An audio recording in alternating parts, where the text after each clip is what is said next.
Others have told us that the war on terror may last 100 years. A new kind of war against a shadowy enemy that can never be defeated. Either you are with us, or you are with the terrorists.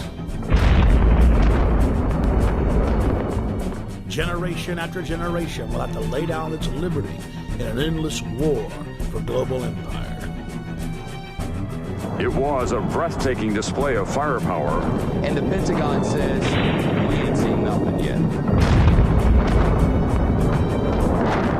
The perfect specter to convince populations to relinquish their liberty in the name of security.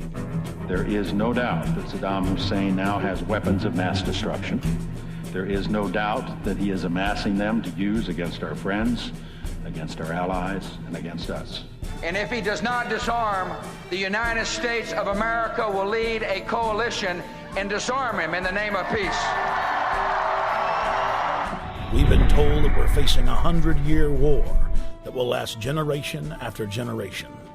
In this film, we will explore who pulls the strings and who benefits from the dark spectacle of modern warfare. We will answer the question, do the people know how they are controlled? Do they understand the systems of power that surround them? The modern propaganda machines of public relations that wash their brains and fill their minds full of ball games and mindless fluff? Is the population beginning to realize that governments throughout history have used the specter of fear to drive their populations into acquiescing to total tyranny? September 11th, national ID cards, Big Brother, the Iraq War, the 7/7 bombings in London, the invasion of Iran. How are they all interconnected? In previous films, we have focused predominantly on September 11th as the foundational event, the pretext for the current geopolitical structure. The smartest thing to do is pull it. And they made that decision to pull, and then we watched the building collapse. National polls show that most Americans and Westerners believe the official story of 9/11 to be a fraud. And a large part of that majority believes that 9/11 was an inside job. But the establishment press continues to contest any alternative view concerning 9/11. In this documentary, we will first look at historical events that are not contested, events where the fact of government-sponsored terror is not debated, but in fact openly admitted to by Western governments. There are literally hundreds of examples of government-sponsored terrorism in modern history, or what are known as false flag operations. We're going to start by looking at just 5 past examples, then we'll look at several modern cases. What is a false flag? The encyclopedia definition reads, false flag operations are covert operations conducted by governments, corporations, or by other organizations which are designed to appear as if they were carried out by other entities. The name is derived from the military concept of flying false colors, that is, flying the flag of a country other than your own. There are many variants of false flag operations, but one of the most popular carried out by governments is to stage a terror attack or horrible criminal incident and then blame it on your political enemies. One of the best-known cases of a false flag op was carried out by the newly elected Adolf Hitler on February 27, 1933. Nazi documents uncovered at the end of World War II, as well as testimony during the Nuremberg trials, revealed what many historians already suspected, that Hermann Göring had set fire to the Reichstag, the German parliament building. The Nazis then produced their patsy, Marinus van der Lubbe, an extremely mentally handicapped young man who was found rolling around in an alley behind the Reichstag naked. Van der Lubbe was then taken before a Nazi show trial, found guilty and sentenced to death. He was beheaded on January 10, 1934. Using the crisis he had created to pass laws similar to the USA Patriot Act, Hitler became dictator and set his sights on the world. By March of 1939, Hitler had already seized Czechoslovakia. Having gained both Austria and Czechoslovakia, Hitler desired to move east against Poland. But he did not want to look like the aggressor. Hitler needed an excuse for attacking Poland. It was Heinrich Himmler who came up with a plan. Thus, the operation was codenamed Operation Himmler.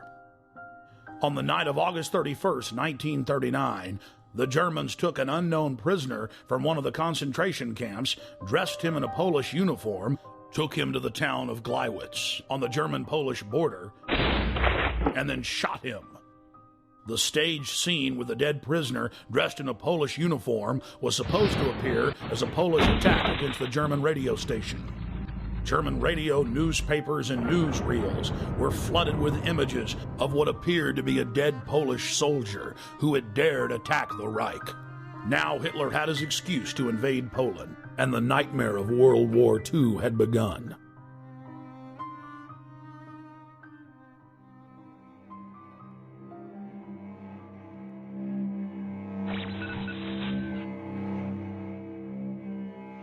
In 1953, the Central Intelligence Agency, working in tandem with MI6, overthrew the democratically elected leader of Iran, Dr. Mohammad Mossadegh.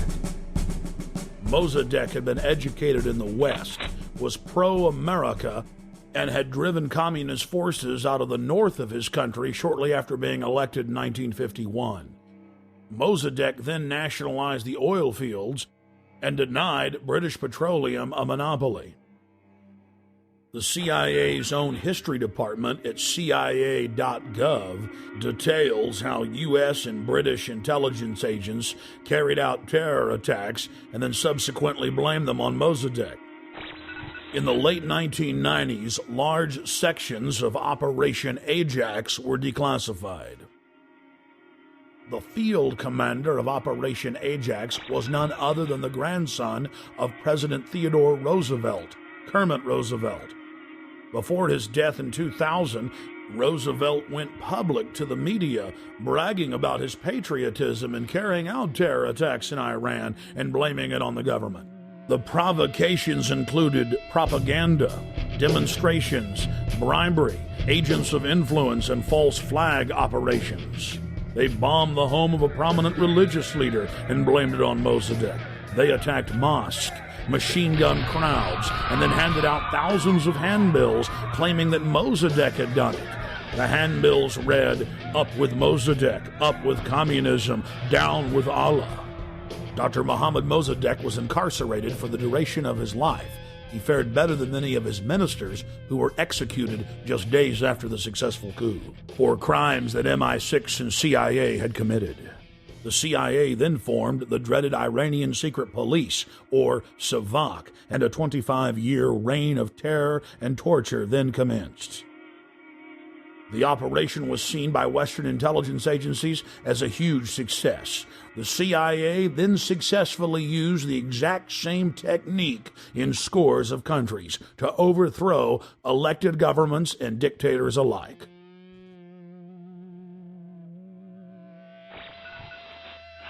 Operation Gladio is an umbrella name for literally hundreds of bombings carried out by Western intelligence agencies and NATO in Italy, Western Europe, the Middle East, Latin America, and Asia. From 1947 until 1981, Italian presidents have gone public admitting Operation Gladio targeted innocent civilians and was to be blamed on leftists and communists. On November 22, 1990, the European Parliament had a resolution condemning the activities of Operation Gladio. The former Italian intelligence chief has come clean concerning Gladio's actions as well. Many other countries have declassified documents concerning Gladio. It is part of the public record that our government and other Western governments targeted trains, buses, schools. Several times operatives zeroed in on school buses, knowing that images of dead children would get the population hopping mad and ready to relinquish their liberties.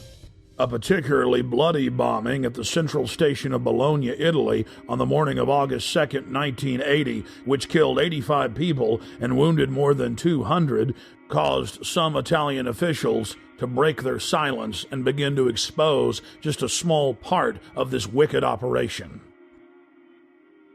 And now the Gulf of Tonkin incident.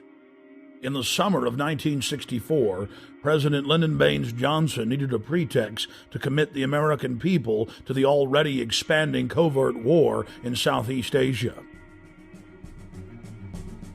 3 communist PT boats attacked an American destroyer off the coast of Vietnam yesterday, and today President Johnson's response was hard and tough. To any armed attack upon our forces, we shall reply.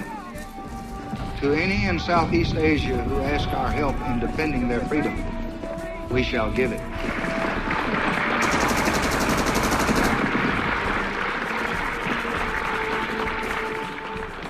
In November of 2001, the LBJ Presidential Library and Museum released tapes of phone conversations with the President and then Defense Secretary Robert McNamara, where they openly discussed plans to use the staged Gulf of Tonkin incident as a pretext to expand the war. Then, in late 2005, the National Security Agency declassified its own official history of the Gulf of Tonkin and admitted that intelligence agency officers had deliberately skewed the intelligence and claimed that Vietnamese patrol boats had attacked U.S. destroyers on August 4, 1964, when in reality they had done nothing, even while being fired on by U.S. forces. Congress then authorized the Gulf of Tonkin Resolution. The Tonkin Lie paved the way for 58,000 American deaths and over 1.5 million dead Vietnamese. On October 6, 1976, 2 time bombs made of C-4 planted on a Douglas DC-8 aircraft exploded, killing all 73 people on board in the most deadly act of airline terrorism in the Western Hemisphere until September 11, 2001. The plane was carrying Olympic athletes from 3 countries, including gold medal winners from Cuba. Declassified FBI and CIA documents show that the convicted bombers of the flight had been given U.S. visas just days before the attack and that they were in the employ of the U.S. government. This had been reported on in respected publications for years, but has now been confirmed by multiple declassifications.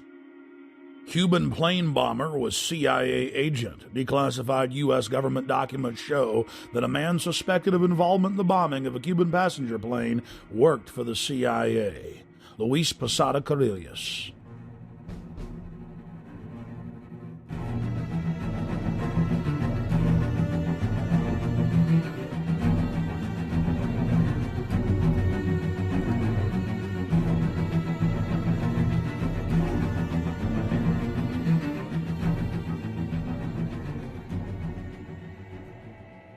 In the early 1960s, the chairman of the Joint Chiefs of Staff, L.O. Lemonster, concocted a plan for false flag operations as a pretext to invade Cuba and for war with the Soviet Union.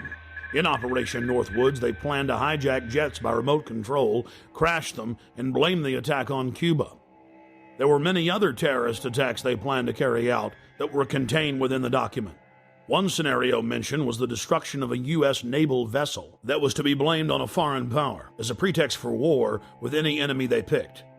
President Lyndon Baines Johnson went operational with Northwoods on June 8, 1967 during the Six-Day War.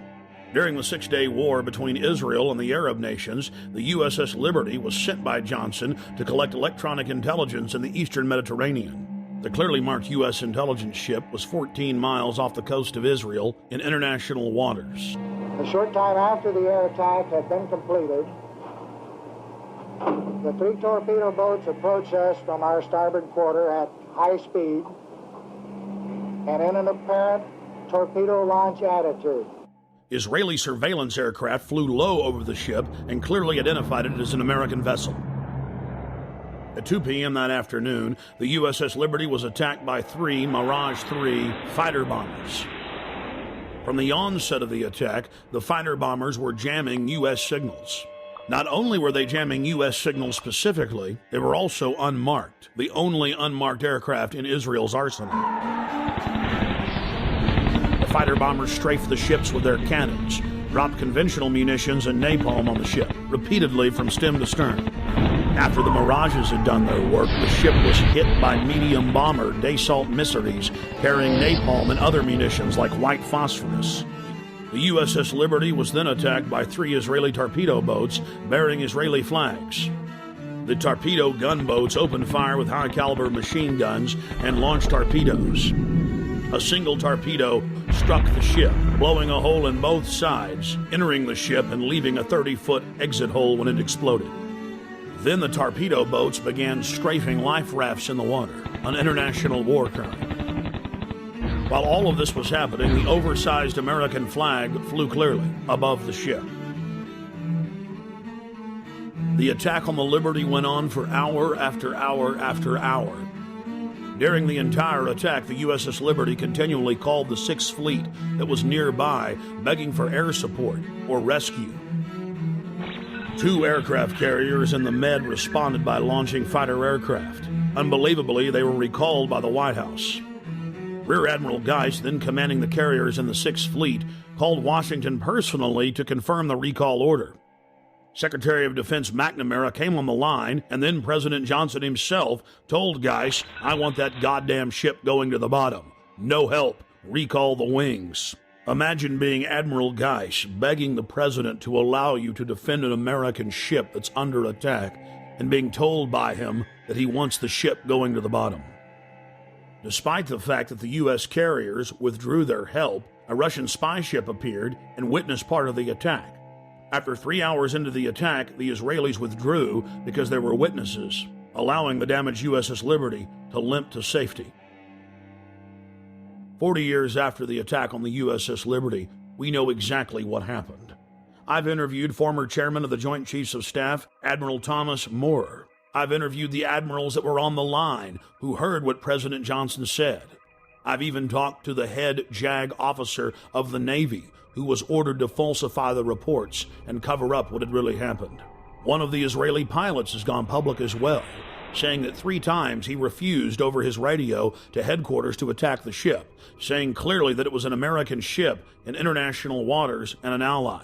He was ordered under threat of court-martial to engage the ship.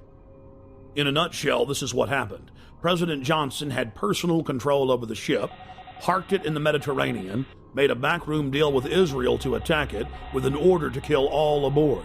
Then the attack on the ship was to be blamed on Egypt. The U.S. would enter the war and take over the entire Middle East. In the aftermath of the attack on the most highly decorated ship in U.S. history, the captain and his entire crew were told they would spend life in prison or be killed if they told anyone what happened. Captain William L. McGonigal was given the Congressional Medal of Honor in secret and told not to tell anyone that he had won the award.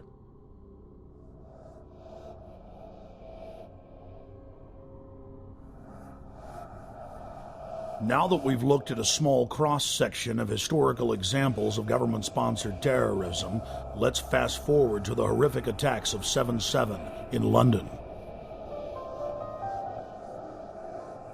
Prime Minister Tony Blair, leader of the Labour Party, was facing an uphill battle in parliamentary elections. National polls showed that his pro-war party was sure to lose. And then right on time, the bombings of 7/7 and 7/21 occurred. Within days of the London bombings, evidence began to emerge indicating Western intelligence agency involvement. I traveled to London from Austin, Texas, to personally investigate.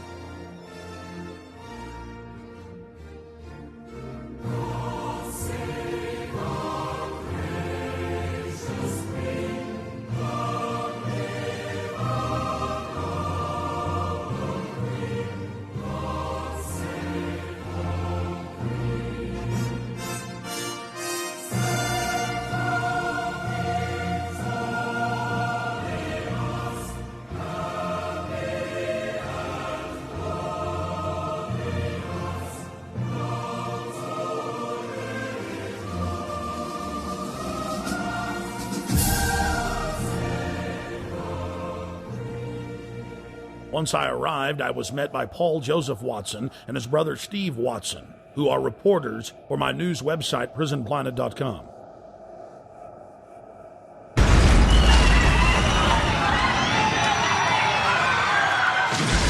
To understand the London bombings and who perpetrated them, you first need to look at 3/11/2004, the bombings in Madrid, Spain.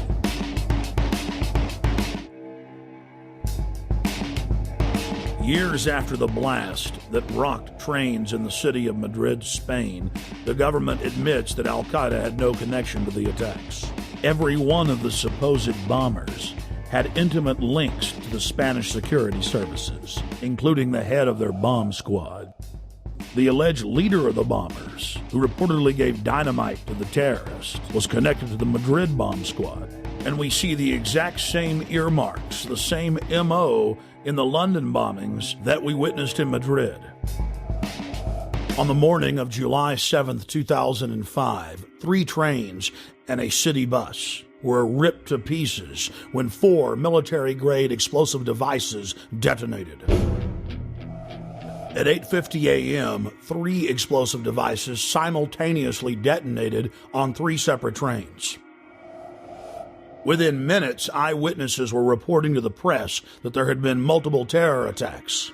Despite the fact that 3 train cars were burning wrecks strewn with dead and dying Londoners, Scotland Yard for over an hour and a half claimed that all of the disruptions were simply caused by a power outage in the London Underground. Power surge on the Underground, that's all we heard.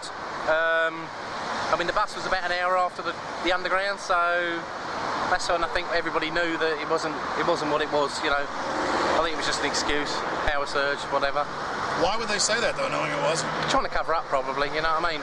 So there wasn't no panic and everybody sort of like just get on with everything, you know, so... Then, mysteriously, 50 minutes into the attack, the London Police Department orders the number 30 Hackney to Marble Arch bus to leave its normal route and to park at the corner of Woburn Square and Tavistock Place. At 9:47, a 4th bomb detonates, killing 13 civilians and injuring many others. Note, out of several hundred buses in service that morning, it's the only bus that the police take special control of and direct to Tavistock Square. I've been walking up and down this road, looking at the bus stops for a number 30.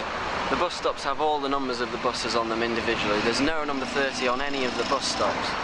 That's because the number 30 bus was specifically rerouted here on that day. To simplify it, there's no bus stop here. There's no number 30 bus stop here, no. Well, that was in the news, that it was specifically diverted here. They admitted that the number 30 bus was the only bus that was directed to a different area of the city. For what reason? Nobody knows, but they admit that. So it's very strange that for no reason it would come down this road when it was bombed. Remember, while all this is happening, the police are on radio and TV telling everyone that it's just a power failure, an outage. Meanwhile, commuters on the bus were listening to other radio reports where eyewitnesses were reporting explosions. The supposed bomber on the bus with the rucksack became panicked and began looking in his rucksack in what witnesses said was a confused and frightened manner. Weeks later, police detectives investigating the case said that all 4 of the bombers on the 3 trains and the bus didn't fit the MO, the modus operandi of bombers. They bought 2-way tickets. They'd played games of cricket the night before. They had good jobs and happy families. One of the alleged bombers was caught by surveillance camera arguing with the ticket clerk about the price of his pass. After Scotland Yard detectives had a chance to talk to some of the eyewitnesses from the bus and the trains, they stated clearly on the record that they believed that the bombers did not know that they had explosives in their backpacks. This was only one of many huge developments in the case that only received bare mentions in the back of the newspaper. The July 29th edition of Fox News Channel's Dayside program revealed that the so-called mastermind of the 7/7 bombings, Harun Rashid Aswad, is a British intelligence asset. Former Justice Department prosecutor and FBI terror expert John Loftus exposed the fact that Aswad was being protected by MI6 and was clearly under their control. Aswad is believed to be the mastermind of all the bombings in London. From on the 7/7 and 7/21, this is the guy, we think. This is the guy, and what's really embarrassing is that the entire British police are out chasing him, and one wing of the British government, MI6, or the British Secret Service, has been hiding him. And this has been a real source of contention between CIA, Hold on, John. Justice Department, and Britain. MI6 has been hiding him. Are you saying that he has been working for them? Oh, I'm not saying it. This is what the Muslim sheikh said in an interview in a British newspaper back in 2001. So he's a double agent, or what? He's a double agent. He's working for the, so he's working for the Brits to try to give them information about Al-Qaeda, but in reality, he's still an Al-Qaeda operative. Yeah. The CIA and the Israelis all accused MI6 of letting all these terrorists live in London. Now, we knew about this guy Aswat. Back in 1999, he came to America. The Justice Department wanted to indict him in Seattle because him and his buddy were trying to set up a terrorist training school in Oregon. The headquarters of the U.S. Justice Department ordered the Seattle prosecutors not to touch Aswat. Hello. Now, hold on. Why? And that's, well, apparently Aswat was working for British intelligence. Now, there's a split of opinion within U.S. intelligence. Some people say that the British intelligence fibbed to us. They told us that Aswat was dead, and that's why the New York group dropped the case. That's not what most of the Justice Department thinks. They think that it was just, again, covering up for this very publicly affiliated guy with Al-Mujaroon. He was a British intelligence plant. Our CIA says, okay, let's arrest him, but the Brits say no again? The Brits say no. Now, at this point, 2 weeks ago, the Brits know that the CIA wants to get a hold of Haroon. So what happens? He takes off again. Goes right to London. He isn't arrested when he lands. He isn't arrested when he leaves. Even though he's on a watch list. He's on the watch list. The only reason he could get away with that was if he was working for British intelligence. He was a wanted man. And then takes off the day before the bombings, as I understand it? Yeah, and goes to Pakistan. The Pakistanis arrest him. They jail him. They jail him. He's released within 24 hours. In London, we spoke with David Shaler, a former MI5 agent who was convicted of breaking the Official Secrets Act and imprisoned for 6 months. With regard to 7/7, there has been a witness report now included in a local British newspaper called the Cambridge Evening News, in which somebody who was on one of the tube trains says that he didn't see a man with a rucksack. In fact, after the explosion, what he saw was metal pointing upward from the bottom of the carriage. That would indicate, of course, that the bomb was not carried onto the tube train, but was in fact attached underneath it. Now again, nobody in the British national press is following that up. Now I hope investigators and the police are. A current member of British Parliament and a former cabinet minister in Prime Minister Tony Blair's government, Michael Meacher was sacked in 2003 for raising important questions on the eve of the Iraq War. Atrocity of London bombings where 56 people were killed. That was on the 7th of July, 7/7 we call it. It's a very convenient way of ensuring there is fear, of ensuring that there is control, and of ensuring that those who are in the know, and of course we cannot tell you because it is all secret, are in a position of extreme power. As part of our inquiry into the London bombing, we wanted to investigate the suspicious death of Jean-Charles de Mendes. Within days of his brutal murder at the Stockwell tube station in the London Underground, evidence of a cover-up began to emerge. What did you witness with the unfortunate Brazilian man that died? All we saw was the police running into the station with guns. That's all we saw. We didn't see anything else at all. And then after that, a couple of seconds after that, we were vacated down to South Lambeth Road. That was all we saw. We didn't see anything else. I mean, are you sad for him and his family that he's dead? Oh, yeah, but at the end of the day, he should have stopped and surrendered, shouldn't he? If it had happened in his own country, he would have been shot down as well. So, with all that's gone on, the police were only doing what they thought was best, as far as I'm concerned. Why do you think he ran? Well, because his visa had run out, obviously, but he's not going to have armed police running after him just because his visa's run out, has he? So the police were protecting, you know, the people travelling on the tube, so I don't see any wrong in what the police have done at all. No, I understand your view on that. Why do you think they shot him 8 times in the head? Oh, I don't know. It's a lot of times to shoot him. It is a lot of times to shoot him. How many times did you hear they shot him? 5 at first. 5, and then, no, 3 first, then 5, then it went up to 8. So... And the police admit they tackled him and then shot him. Well, they told him to surrender, didn't they? They told him to stop, and he didn't. He carried on running, so, you know. What else could they have done, as far as I'm concerned? 007, huh? 007. License to kill. Yeah. I still believe that there should be a shoot-to-kill policy. I still believe, personally, but that's my views, you know. I think people should give up their liberty for freedom. All right. London police were later forced to admit that Mr. Jimenez never ran from them, wasn't wearing a heavy coat, and that a special army unit had killed him execution style with over 10 shots to the head at point-blank range. The British government was so desperate to keep the details of the shooting secret that they went so far as to arrest an ITN television journalist who had simply gotten a copy of what would normally be a public police report.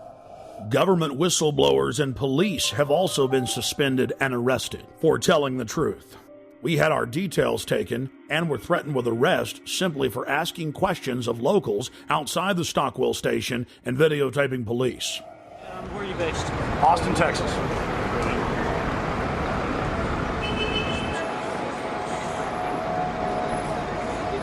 Alex, I'll take your date for 2/11/74. Would you just rather see my driver's license?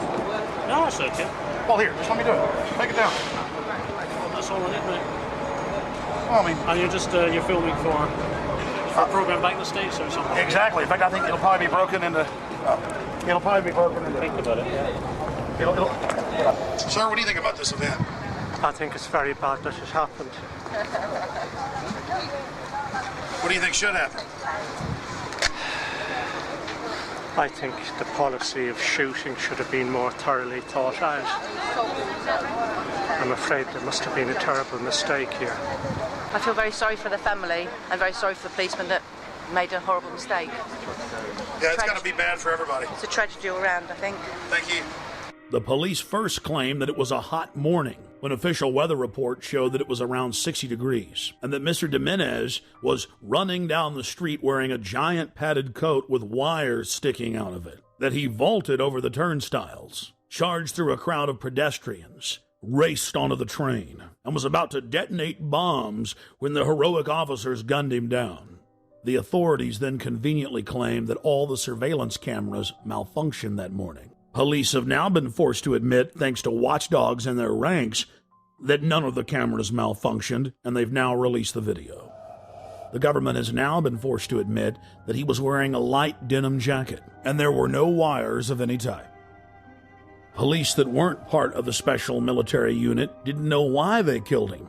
The police had followed him from his home. They knew that he was a Latin Brazilian working in England as an electrician. They followed him for 30 minutes as he walked from his home towards the station. Once in the station, he calmly bought a Metro paper, paid for his ticket with his Metro Oyster card, and then walked onto the train. Passengers then reported that they were told to get off the train. Once they'd stepped off, still looking through the windows, they saw the Special Forces police squat on Mr. Jimenez and shoot him over 10 times in the head. Witnesses said Jimenez looked at the authorities as if he knew them. He was like a scared rabbit, and he was killed execution style. The question is why? A special military hit team stalked him and tracked him from his home to the train station, and then killed him in cold blood, making sure he was dead. It's well known that if somebody has a bomb, you don't shoot at them, and you certainly don't get near them. No, Mr. Jimenez had seen something he wasn't supposed to see. He learned a little too much, and he had to be eliminated. We were at the station just a week after he was killed, and many of the facts we've covered were already public knowledge. But still, some of the locals made excuses for the police. Within hours of the 7/7 bombings, Israeli army radio was reporting that Benjamin Netanyahu, the former prime minister of Israel, had been warned not to leave his hotel that morning to attend a meeting less than 100 yards away from one of the train stations that was bombed. The Associated Press ran the headline, "Netanyahu changed plans due to warning." Then the current Prime Minister, Ariel Sharon's office, instructed Israeli officials not to give interviews to the foreign media concerning the warning. Israel's Foreign Office attempted to spin the story, saying that they'd given a general warning to the British that day. Then, several weeks later, the head of Mossad told a major German newspaper that he indeed had issued a warning to Benjamin Netanyahu at 8:40 a.m., 10 minutes before the first blast. Conveniently for authorities, the bus surveillance camera malfunctioned. Something else happened that was convenient for the establishment line.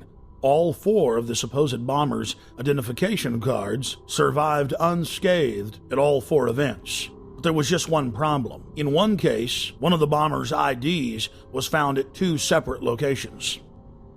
As the evidence mounts, it is crystal clear.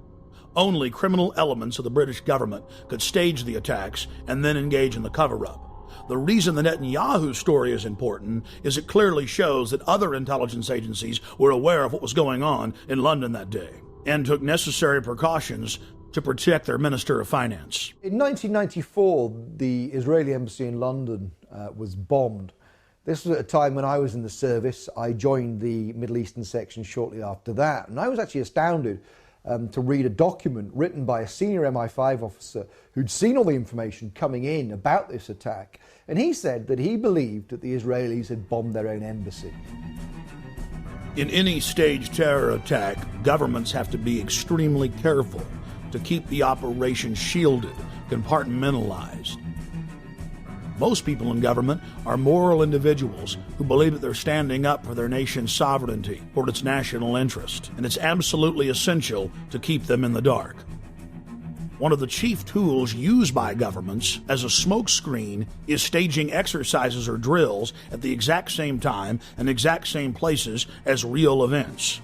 When the Oklahoma City Federal Building was bombed, the Bureau of Alcohol, Tobacco, and Firearms was staging an anti-terror drill with their bomb squad on the morning of April 19, 1995, at the same time that the real event took place. On the morning of September 11, 2001, the Pentagon was running 5 separate drills, 2 of the drills targeting the exact same targets at the exact same time.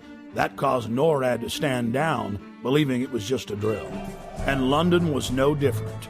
It's important to note that those taking part in the drills need not know that they're part of a larger operation. In fact, it's better for the conspirators that they not be informed. One of the chief reasons this is done is so that if any of the operatives carrying out the attack are caught by other elements of the government, they can simply claim that they were taking part in a drill or an exercise.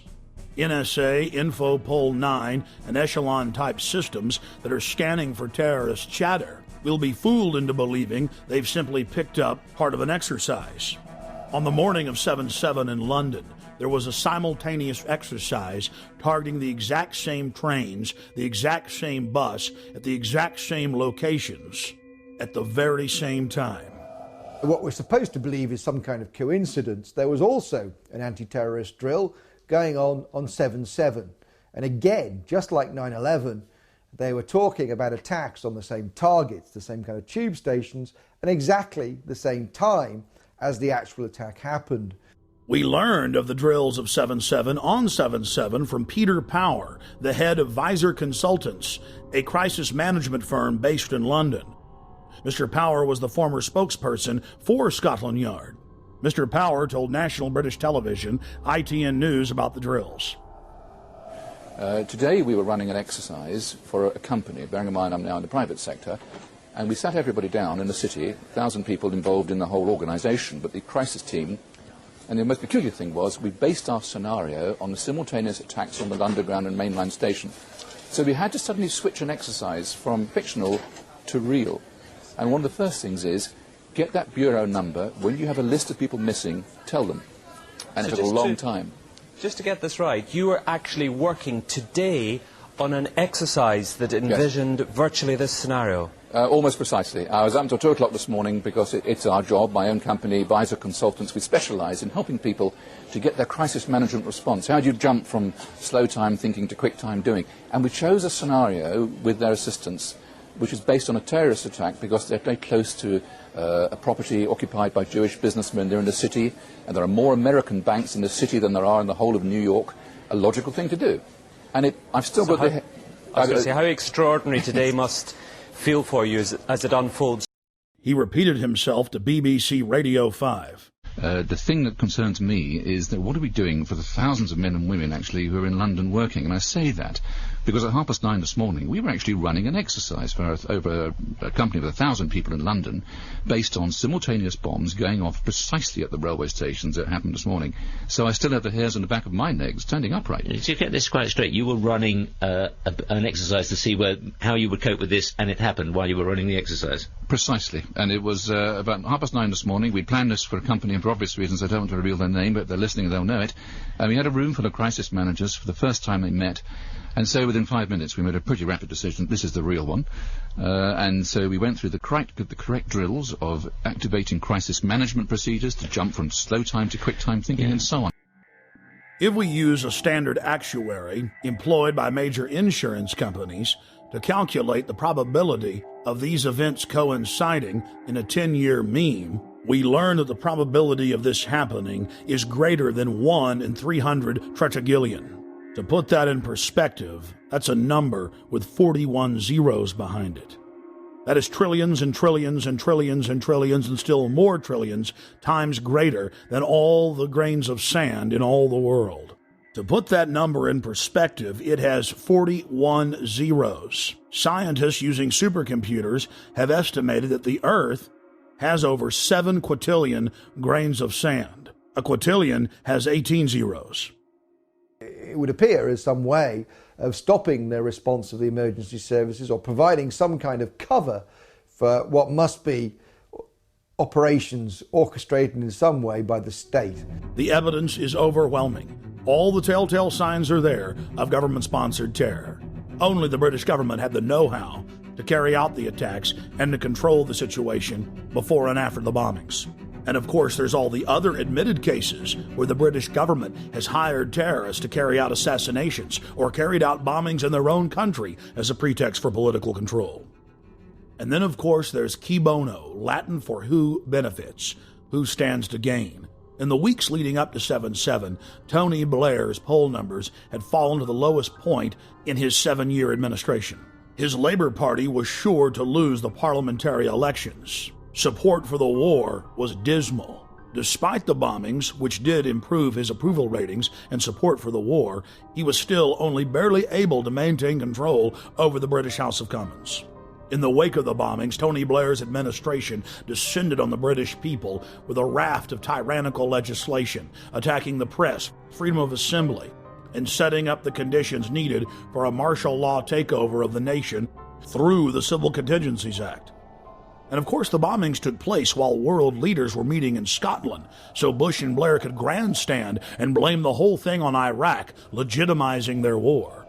Despite the fact that the G8 World Summit was coming to England on July 7th, the British government lowered the terror threat on the London Underground in early June and conveniently lowered security. We were told that we invaded Iraq to bring the nation freedom, but Pentagon documents show their real plan was to balkanize the nation into 3 or 4 sections and foment endless sectarian civil war. The true objective was to ensure the nation remained in turmoil as a pretext to build permanent military bases, as well as delivering long-term profits to defense contractors. Think about it. Do defense contractors make more money if they were just in Iraq a year, or now the projected decade? United States, British, and Israeli forces have all been caught repeatedly carrying out staged terror attacks in Iraq in an attempt to keep the war going. In the interest of time, we'll look at just one example. In late September of 2005, in the British-controlled city of Basra, 2 British Special Forces SAS commandos attacked a group of police at a checkpoint, killing one and injuring another. When they were finally subdued and brought into custody, their car was filled with plastic explosives, automatic weapons, rocket-propelled grenades, and other bomb-making materials. Why would members of Britain's most elite fighting force, the Special Air Services, be dressed up like Arabs out shooting police with a car full of plastic explosives in a city that had been racked by sectarian violence? The governor of Basra in Iraq ordered that the British soldiers be held for trial for the murder they'd committed. Within hours of their incarceration, dozens of British tanks and hundreds of soldiers assaulted the main police station in Basra, killing jail guards and police in the process to free the 2 commandos. Over 150 prisoners escaped, and the controlled mainstream media reported on the incident as if it was no big deal. We cannot wait for the final proof. The smoking gun. It could come in the form of a mushroom cloud. The United States knows that Iraq has weapons of mass destruction. Saddam Hussein already possesses 2 out of the 3 key components needed to build a nuclear bomb. In early February of 2006, members of the British government leaked documents that the White House admits are authentic. Known as the White House Memo, it is the minutes of a pre-war meeting between Prime Minister Tony Blair and George Bush in the Oval Office. The minutes contain the discussion of a classic false flag operation, where Bush tried to lure Saddam into war using UN aircraft. Mr. Bush told Tony Blair of the extraordinary plan during a meeting in the White House on January 31, 2003, 6 weeks before the war started, the Times of London reported. The Times reads, President Bush had plans to lure Saddam Hussein into war by flying an aircraft over Iraq painted in UN colors in a hope he would shoot it down. The memo also contained details of President Bush's plan to have defectors claim they had seen weapons of mass destruction that didn't exist. Well, it is perfectly true that we now know that the evidence, both in the United States and in Britain, which was put before the people, turns out to be wrong. It was known to be wrong. It was fed to Parliament. It was fed to Congress in order to get the necessary support. But we don't want the smoking gun to be a mushroom cloud. When Congress threatened to block the reauthorization and expansion of the USA Patriot Act in 2006, President Bush announced that he would still enforce the law even if it was not a law. That, by its definition, is dictatorship. When President Bush was caught secretly paying off reporters and newspapers and television stations across the country to the tune of $1.6 billion in 2 years, the Governmental Accounting Office declared it illegal. Every single action by itself was a felony, and there were tens of thousands of instances. President Bush simply said that he was above the law, and it didn't matter if Congress said it was illegal, he was going to continue the practice. When a leader declares themselves above the law, you are living in an official dictatorship. We have found out from our time in the services that there are certain people in the press who work as agents of influence of the intelligence services. In Britain, it's very easy to reward people with privileges, with contracts, with honours, with appointments to the House of Lords, with knighthoods and so on. So no money has to change hands, but those people know very clearly that they have a job to put out propaganda on behalf of the services. Now, I have no problem, of course, with the services arguing their case in the media, but if they're going to do that, like anybody else, they should declare where they come from and why they're stating that point of view. Fortunately, as a result of our book, Spies, Lies and Whistleblowers, one of the prominent agents of influence, in fact, two prominent agents of influence, Dominic Lawson and Con Coughlin, who both work for the Sunday Telegraph, have had to resign. Because, of course, once you're exposed as an agent of influence, you can no longer do that job because people just simply say, well, he's saying that because he's working to an MI6 brief.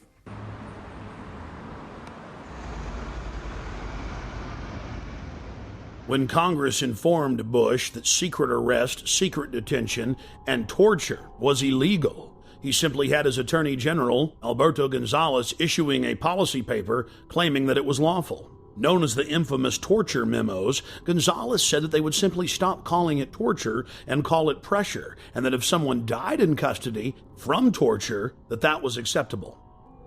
But White House counsel John Yoo went even further. In memos that he wrote for the president that were used by the military as their authority to engage in torture, he stated that they could even torture small children in front of their parents, in some cases sexually. And in another shocking turn, President Bush has taken to signing pieces of legislation that haven't even passed the Congress. President Bush was also caught engaging in warrantless searches using the National Security Agency to spy on the American people. Bush claimed that he had executive authority to ignore any federal law he wished. The 1878 Posse Comitatus law bars the military from engaging in law enforcement activities against the American people. Bush was caught using the Defense Intelligence Agency, a branch of the Pentagon, to spy on peaceful anti-war activists. He again claimed that he was above the law. Bush then claimed that the Constitution gave him the right to spy on the American people. Of course, the Constitution and Bill of Rights says the exact opposite. In the midst of the scandal, the retiring head of the National Security Agency went before the National Press Club and informed everyone that there was no need of a warrant in America. He chastised a reporter who claimed that you needed probable cause to search someone. He said all that was needed was that it be, quote, reasonable, and the government would decide what was reasonable. My understanding is that the Fourth Amendment of the Constitution specifies that you must have probable cause to be able to do a search that does not violate an American's right against unlawful searches and seizures. Actually, the Fourth Amendment actually protects all of us against unreasonable search and seizure. But that's what it says. The measure is probable cause, I believe. The amendment says unreasonable search and seizure. But does it not say probable? No. The court standard, the legal standard, search and seizure. the legal standard is probable cause. General, you used the terms just a few minutes ago. We reasonably believe, and a FISA court, my understanding is, would not give you a warrant if you went before them and say, we reasonably believe. You have to go to the FISA court, or the Attorney General has to go to the FISA court and say, we have probable cause. And so what many people believe, and I'd like you to respond to this, is that what you've actually done is crafted a detour around the FISA court by creating a new standard of reasonably believe in place of probable cause, because the FISA court will not give you a warrant based on reasonable belief. You have to show a probable cause. Could you respond to that, please? Sure. I didn't craft the authorization. I am responding to a lawful order. All right? The Attorney General has averred to the lawfulness of the order. I will now read the Fourth Amendment in its entirety. The right of the people to be secure in their persons, houses, papers, and effects against unreasonable searches and seizures shall not be violated, and no warrant shall be issued but upon probable cause, supported by oath or affirmation, particularly describing the place to be searched and the persons or things to be seized. Notice the Fourth Amendment clearly states no warrant shall be issued but upon probable cause, and that must be supported by an oath or affirmation, and particularly describing the place to be searched and the persons or things to be seized. That is the definition of reasonable. Reasonable is having a witness and having probable cause, and specifically knowing what has been done that is wrong and against the law that you're searching for, not just, oh, we say we're being reasonable. The National Security Agency director clearly knew what he was doing. He knows that 99% of Americans have no idea what the Fourth Amendment actually says. So he claims that it's okay for them to spy on us without a warrant, counting on us being ignorant. That ignorance needs to end. Or maybe he's looking at a Fourth Amendment that the rest of us haven't seen. Several years into the occupation of Iraq, President Bush told the world that they had freedom of the press. Now it's been revealed that if you write one story critical of the occupational government, you are instantly arrested and sentenced on average to 30 years in prison. In some cases, reporters are simply executed or tortured. Then it came out that the Pentagon was covertly controlling almost every major newspaper in Iraq, and that PR firms were writing most of the stories in the United States. But it's not just going on in Iraq. Billions and billions of dollars a year are spent paying off reporters, planting fake news stories, and producing fake newscasts. The military calls this InfoWars, seizing the mind of the enemy, and they are treating the American people like an enemy. When you learn that the Pentagon, the CIA, and the White House are openly engaging in military-style propaganda against the American people, then you begin to realize why large portions of the American population simply don't have their facts straight. We asked David Shaler about MI5 and MI6 connections to Al-Qaeda. I learned of an operation in which MI6, the British External Intelligence Service, had funded Al-Qaeda to carry out an operation to try and assassinate Colonel Gaddafi of Libya.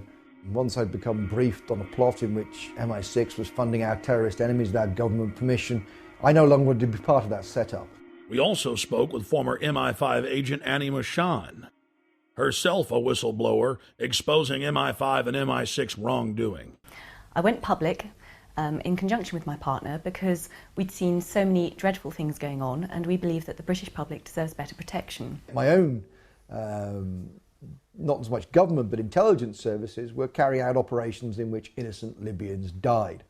David was briefed officially by MI6 officers on their attempt to assassinate Colonel Gaddafi by funding Al-Qaeda in Libya. So I felt the need to say something about that. It took a long time to have the courage to be able to do that with the newspapers in this country, but eventually I decided that was the only way forward. We had to leave our friends and family, we had to leave our jobs, our home, everything in London with 3 days' notice because the newspaper suddenly decided to kick into action. I lived in exile for 3 years. In fact, when I actually tried to use a legal route to alert the British government about MI6 funding Al-Qaeda, I was the one thrown in prison. We then tried to negotiate with the government. We tried to say, please take our evidence about the crimes we've seen. The government refused then, and to this day, 8 years on, they are still refusing to take David's evidence and my evidence about crimes committed by our intelligence agencies. We have sources have told the press, sources in America from the State Department and the CIA have confirmed that payments were made to a group in Libya that was associated with Osama bin Laden. A document actually appeared on the internet which predates the attack and describes exactly the modus operandi, the way of carrying out the attack, the timing of the attack, the people involved, the Islamic extremists and so on, that I described when I went on the record. As a result of the attacks on 7/7, the British people seem much more complacent and will allow the state to infringe their liberties in a way that they wouldn't allow them to do otherwise.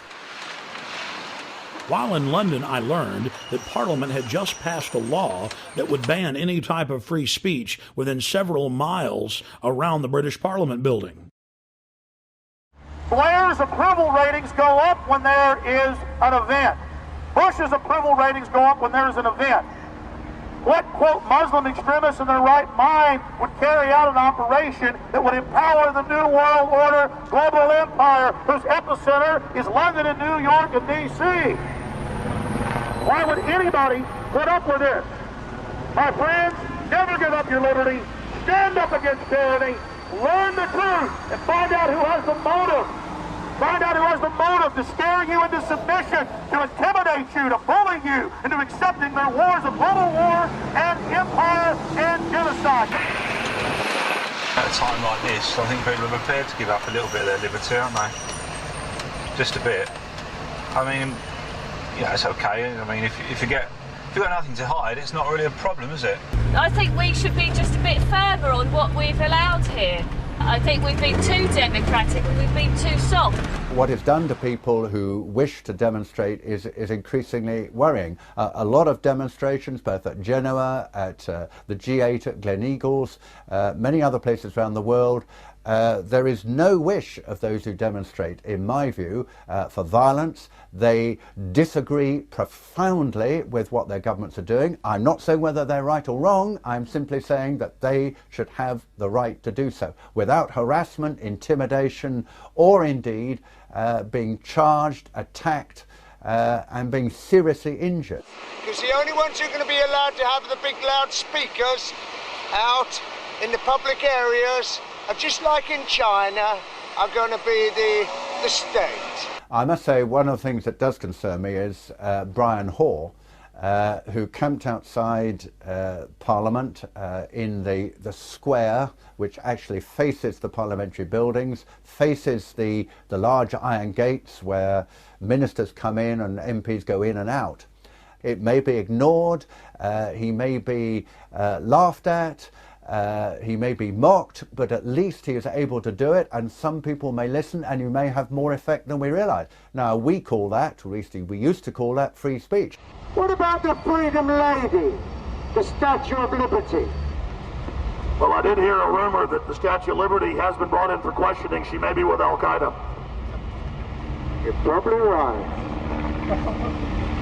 Freedom, Doctor. 6 times they've taken me to court. Oh no, we took them to court this time, by the way. We took Mr. Charles Clarke, the Home Secretary, and Mr. Ian Blair, the Commissioner of Police. I was the complainant, they were the defendants, and it was found in my favour. It is very much a concern that we've actually got an Act of Parliament which in one of its sections is clearly designed to prevent him or people like him putting across a message which they feel passionately about and which could be heard within the confines of Parliament. I find that very worrying. I bullhorned Parliament 3 days before the law went into effect. George Bush carried out 9/11. Do you think some people in a cave, were able to have NORAD stand down? Do you think that people in a cave were able to have all of this happen? It's a total and complete fraud. The New World Order is using terror to scare you into submission, and they will be defeated. And here in this supposed free country where they're trying to pass a law I witnessed local activists bullhorning Parliament, and the local police didn't have a problem with that. But as soon as I got on the bullhorn and began talking about pertinent issues, they became very upset and enrolled me into some type of troublemaker database. You've got to understand that governments stand to gain from terror, to scare you into submission to attack. Dick Cheney, in September of 2000, openly wrote a document called Rebuilding America's Defenses, and he said we need a Pearl Harbor event. The U.S. government wants to carry out terror attacks to blame it on their enemies. 9/11 was a self-inflicted wound. 9/11 was an inside job. It was orchestrated. It was engineered by the globalists. A few weeks after returning to the United States, I then read in the newspapers in horror that I had indeed been enrolled in a terrorist database. The identity cards, the compulsory identity cards that have been proposed for the first time in our history, around about 80% of the British people oppose the introduction of these cards. And it's not just cards, it's the databases that go behind that allows the state to access private information and so on. And yet as a result of 7/7, it seems that these things will be steamrolled through our Parliament. Wherever we look at the moment, there are assaults on civil liberties as a result, of course, of the so-called war on terror. Similar guidelines have been implemented inside the United States. A Virginia anti-terror training manual lists property rights activists as potential terrorists. A Texas manual lists those wearing Levi's jeans, having cell phones, and who are, quote, friendly towards the police as potential terrorists. In Arizona, they list those that make frequent references to the U.S. Constitution as potential terrorists. All of these guidelines have been produced by the federal government and distributed at the state level.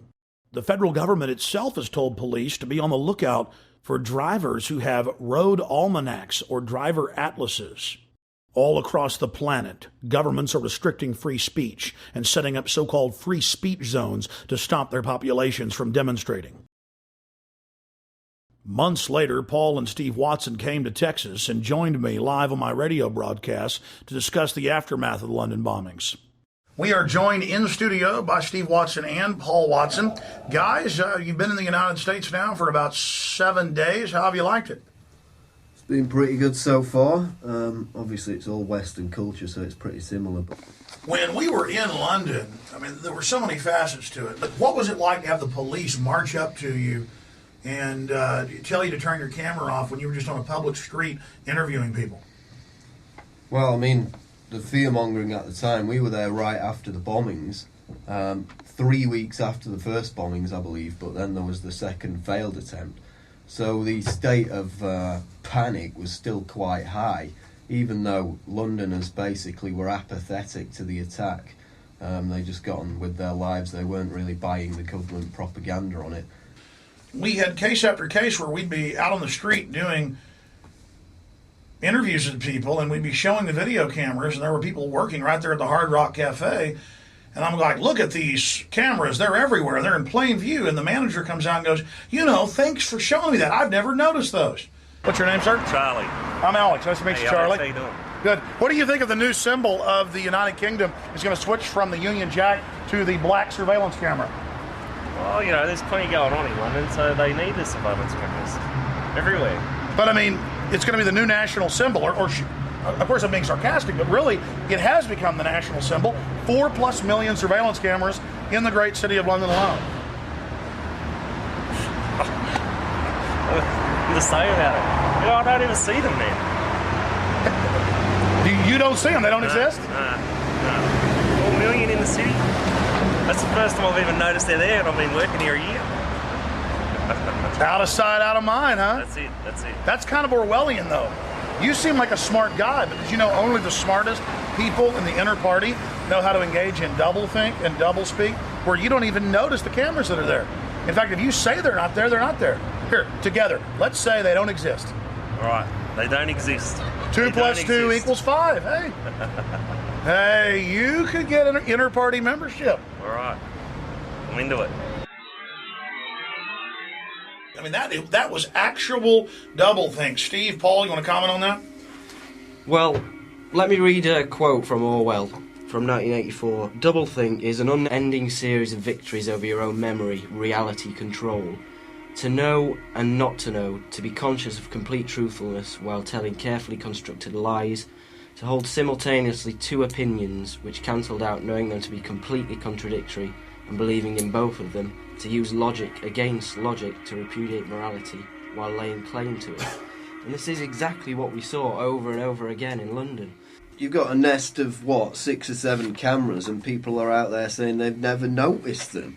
It's like, it's a survival mechanism to deny reality, but at the end of the day, it's not even a survival mechanism, it's quite dangerous. We were asking the attitudes of taxi drivers about the bombings. They were all quite ambiguous. They kind of believed the government line at that point. Do you ever wonder who's really behind it? Well, I've heard there's people who think that other governments are behind it. You know, British governments, American governments, people have said that. Oh, really? You heard that some people think it's the government? Yeah, I've heard that. Really? How popular is that view? Pretty unpopular, I would have thought. It is straight out of George Orwell's 1984. This poor woman thinks that if you give up your liberty, you supposedly get freedom. Yeah, well, we went to Stockwell tube station where they shot the Brazilian man. We basically noticed this woman who was working on the fruit stall. She'd been interviewed on the BBC, I'd seen her on there, so we went over to interview her. We were talking to her, and Alex asked her if she would sacrifice liberty for security. And she came back with, yes, I'll sacrifice liberty for freedom. I think people should give up their liberty for freedom. Liberty and freedom are the same thing. We then asked her again to clarify, just in case she made a mistake, and she said the same thing again. She was willing to give up liberty for freedom, which is really, it's direct doublethink, because the two things mean the same thing. We found the same mindset in Crawford, Texas, outside Bush's ranch, that we witnessed in England. Populations who are willfully ignorant, who revel in being lied to. Well, we're on our way out to Crawford, where President Bush is vacationing for 5 weeks. He spent about a fourth of his time in the administration out here at his Hollywood set. Though he admittedly is afraid of horses and cows and many other forms of wildlife, and of course he was born in Kennebunkport, Maine, and spent most of his life there, he likes to put on a cowboy hat and a big belt buckle and strut around. He meets with all these different world leaders and decides to, basically how to carve up the world. He meets with the Saudi leaders and holds hands with them. He meets with Ariel Sharon. He meets with leaders from all over the world, but he certainly doesn't meet with the mothers of dead soldiers.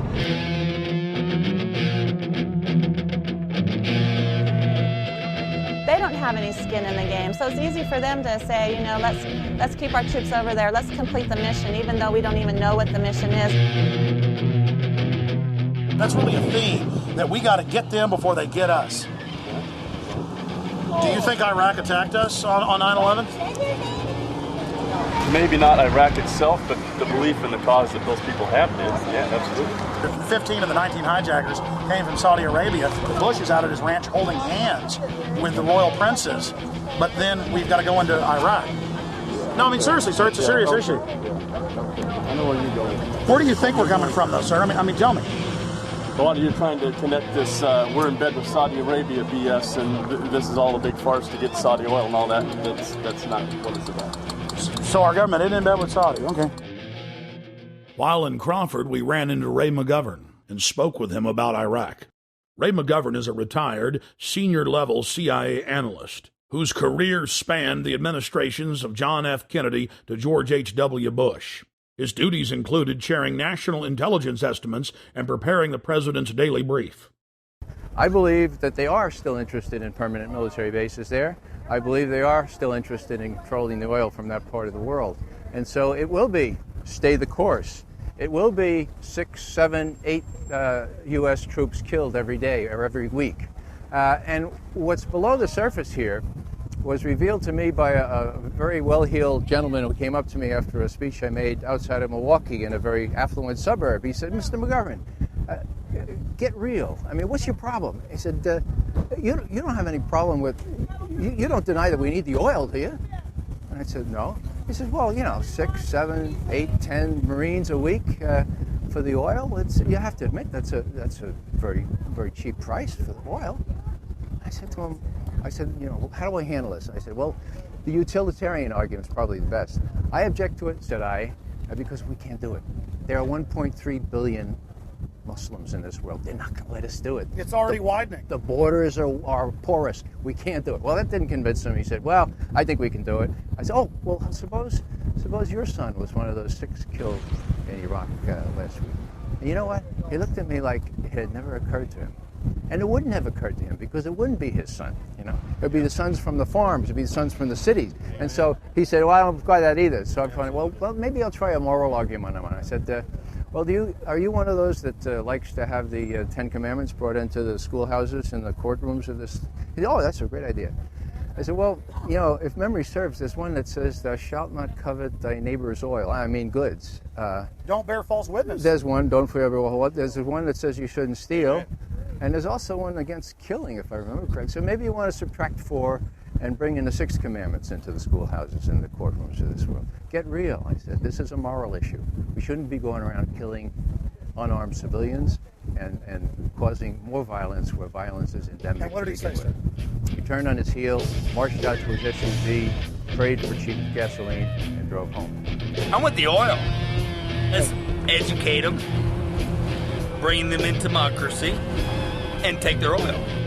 Apparently somebody took too much yellow acid and got the story wrong.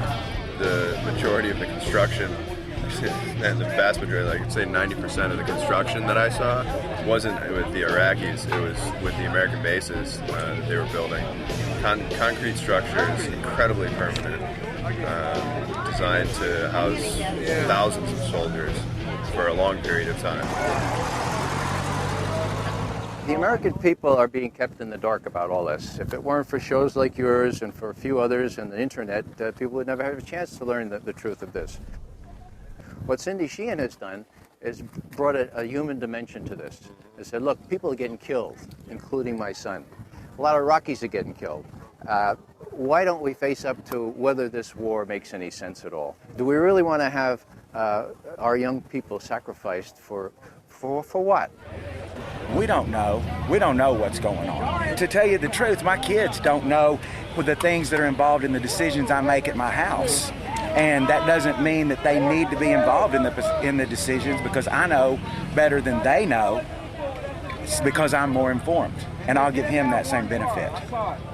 You know, we did elect him. Where have we lost our freedom? All across the... Where? They're using Homeland Security against topless bars. They're using Homeland Security against toy store owners. They're using Homeland Security against pot dealers, and that's wrong. They're using Homeland Security, quote, against gang members. It's admitted. Are you familiar that the Gulf of Tonkin never happened? LBJ tapes have not been released. We went to war. Well, you know, I just got to point out to Wolfowitz and Pearl and Feith and Abrams and Wormsers, you know, people like that, who this has been their plan, and it's about, you know, it's about imperialism. It's about abusing a nation's natural resources. It's about greed and power, and it's nothing about keeping America safe or freedom and democracy for the Iraqi people. You know? I believe that America, right from the start of the Bush administration, has been focused on the use of American military power in order to extend control by America of strategic areas in the world. Now we have the Downing Street minutes, which show that as early as July 23, 2002, the head of British intelligence, just back from Washington, said to his prime minister, it's a done deal, the decision for war is inevitable, the war will be, quote, justified by the conjunction of terrorism and weapons of mass destruction, and intelligence and facts would be fixed around the policy of war. There's the proof that the intelligence, all this justification in quotes for the war, was a fraud from day one.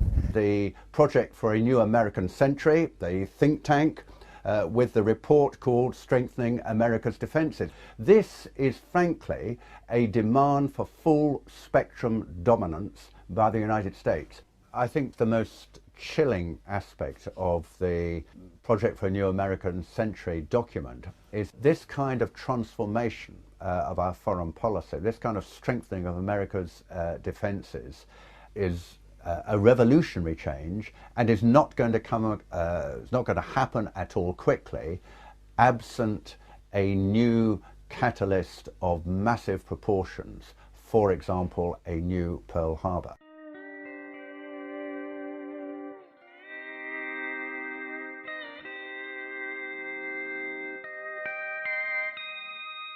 In Crawford, Texas, we found individuals who believe the weapons of mass destruction were found in Iraq.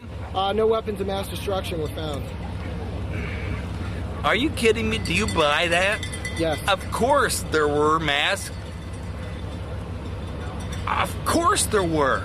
David, there were.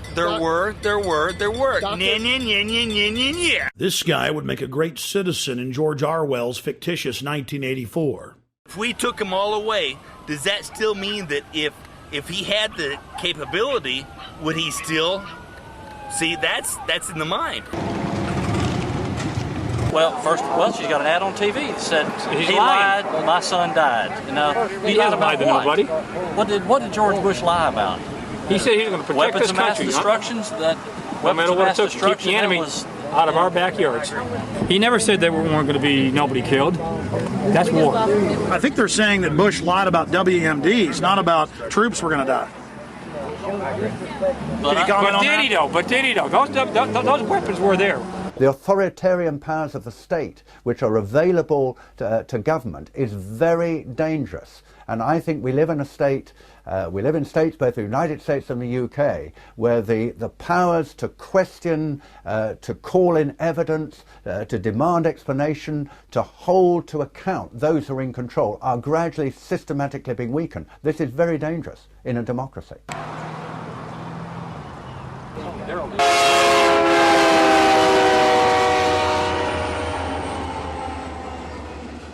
Now, Dick Cheney and John Bolton and others have been saying Iran poses an immediate danger. They could get a nuclear weapon before we know it. All the same things they said about Iraq. And so we have to do something about that now. You know, he said the same thing about Iraq, and like you said, he was caught red-handed. It's proven to be lies. Why should we believe him about Iran? I'm pleased to tell you, American people, that the National Intelligence Estimate just put out on Iran says that Iran cannot possibly have a nuclear weapon for 10 more years. Let me say that one more time. Iran can't be a nuclear power, weapons-wise, for 10 more years.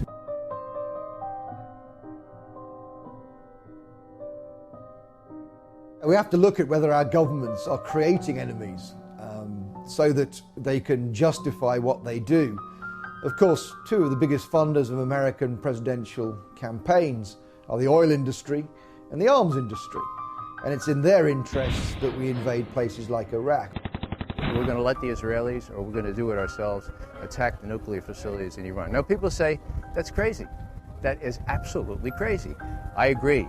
The problem is, folks, the people running our policy toward Iraq and Iran were widely known in the 1980s when I was briefing the Vice President and others as the crazies, okay? The crazies. You come in on Monday morning and somebody would say, guess what the crazies did late Friday night? And you'd know exactly who the reference was. It was to Wolfowitz, it was to Pearl. So all the same folks, some of them who have deserted the sinking ship like proverbial rats, okay? But it was Feith, Wolfowitz, and the rest of them. They were the crazies. There's a lot of other people that are have a dissenting opinion about this war, and then has another view of this war other than Cindy Sheehan, and other people have lost sons in this war and daughters. She needs to really go home and do this little protest some other way besides trying to make things sound like she's the only voice of America. 3 weeks later, this gentleman and many others got their wish. Free speech was banned for hundreds of square miles around Bush's Crawford Ranch. Now you can only protest on private property or designated free speech zones where no one can even see your protest. Look, tourist stuff's popped up here now. Let freedom ring. We decided to cap off our day in Crawford by traveling down the public highway to where the Secret Service had blocked off the public road 2 miles before the entrance to Bush's ranch. We were promptly told, as if America is now a third world police state, to get out of there, despite the fact that we were credentialed press. You need to get back in your car and keep standing. Really? Yeah, you have to get off the road. Oh, we're off the road. Okay. Or is it all right to stand over here? Past your cars where you can stand. Oh, but the barricades are here. So let me get this straight. You believe that the U.S. government crashed those airplanes into the World Trade Center? Yes, the evidence shows it. You're full of Take a hike. The whole point about 9/11 is that it gave a pretext for a preconceived plan. That plan is in the PNAC document, which precedes 9/11 by almost a year. It became clear to us that the administration was using the corruption of intelligence to justify a war that need not happen. In my opinion, when you look at the details of 9/11 and you read reports that there were planes that supposedly contained terrorists but did not take off that day, and that the Flight 93, for example, was supposed to be aimed at either Capitol Hill or the White House, you're in fact looking at a coup d'etat, that they wanted to destroy the infrastructure of American government. There are a host of unanswered questions on all of this. The reason they're unanswered is because this president, this administration, will not answer the questions. Why is it that perhaps the biggest question of all, why is it that after, on 9/11, 8:20 a.m., when it was undoubtedly without any question, one of those planes had been hijacked between 8:20 and 9:38 when the Pentagon was hit, an hour and 20 minutes, no US airplane was put into the air. There were drills on the day of 9/11 in which the American Defense Force was supposed to be dealing with mock hijackings. Obviously, those would have slowed down the response of national defense to the hijacked airliners. If American passenger jets go off course and they are tackled by American fighter jets, the default position is to shoot them down. And yet in this case, of course, none of that happened. There was the Andrew Air Force Base 10 miles from Washington. It has a squadron of F-16 fighters. None of those was put into the air. This is absolutely almost incredible. The most powerful military technological country in the world, albeit under a terrifying attack, was not able to put planes into the air, which actually could probably have stopped at least the second and third hits. And we've got to ask why George Bush sat there with a group of school children for 16 minutes after he'd been alerted to a plane going into the second tower. The president's in Sarasota. He's told that the second plane has hit the World Trade Center. And the Secret Service guy immediately says, "We're out of here." The president stays for 30 minutes, folks, for 30 minutes. Now, how do you explain that? I've talked to all manner of Secret Service people. They say, "We're out of here" was exactly the right reaction. Everyone knew where the president was. If not the president, you might have had some concern for these little kids. Why did he stay for 30 minutes? Why was he countermanded? The implication, of course, is he knew exactly what was going on, that he knew that he wasn't under attack. I think all of this needs to be explained. It wasn't in the congressional report. There was no serious examination of it. And there is the amazing statement made in the official congressional report that the American authorities have not managed to trace the source of the funding. And then the most amazingly disingenuous statement, ultimately, is it of little consequence. It is of massive consequence.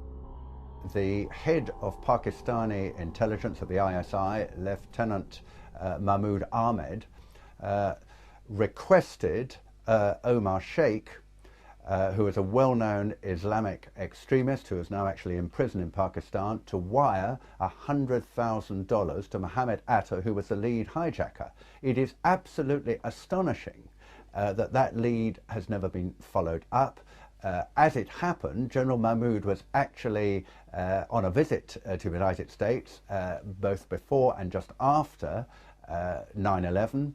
and saw many leading government officials. For people to dismiss these questioners as conspiratorial advocates or conspiratorial theorists, that's completely out of line, because the questions remain because the president, who should be able to answer them, will not. We have plenty of evidence that the attack on Afghanistan was planned. Because after the negotiations with the Taliban broke down in the United States, I think they went to Houston in Texas in about July, and there were later discussions at about this time in Berlin, where US officials made absolutely clear to the Taliban representatives in this famous phrase, either we will provide you with a carpet of gold, in other words, if you supply a pipeline across Afghanistan, you ensure the security of the country, you guard that pipeline, then we can do a deal with you, otherwise we will bury you in a carpet of bombs. In the years since 9/11, scores of highly regarded individuals have gone public to express their serious doubts about 9/11. These include former presidential advisor and CIA analyst Ray McGovern, the father of Reaganomics and former Assistant Secretary of the U.S. Treasury, Dr. Paul Craig Roberts, BYU physics professor Stephen Jones, former German Defense Minister Andres von Bülow, former MI5 officer David Shaler, former Blair cabinet member Michael Meacher, former chief economist for the Department of Labor during President George W. Bush's first term, Dr. Morgan Reynolds, and many more.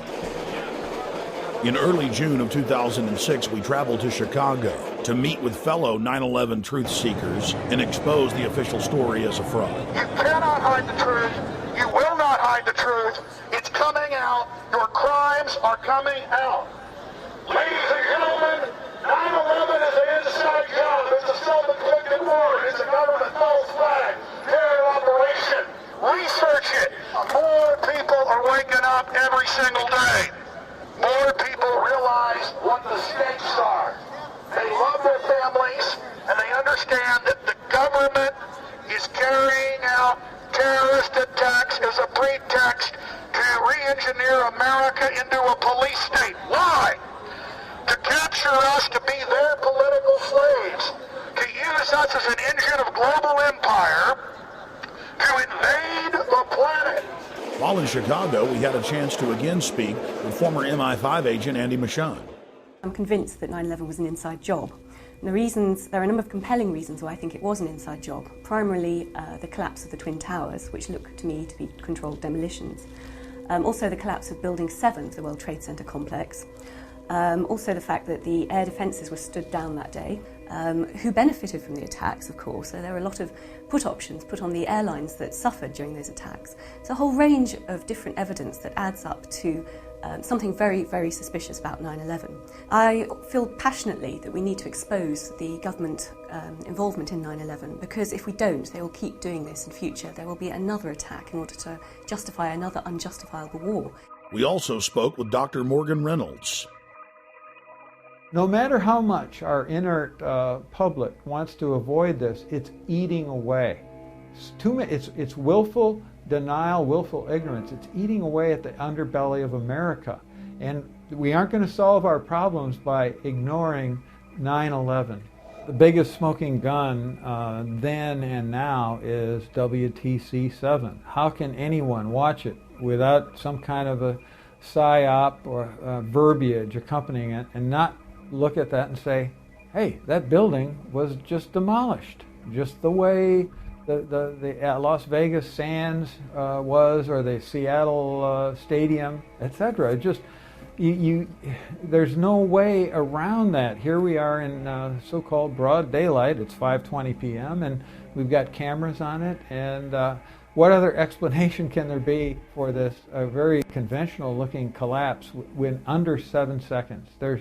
That just has crime, inside job written all over it. We need real convictions. We need arrests. We need prosecutions.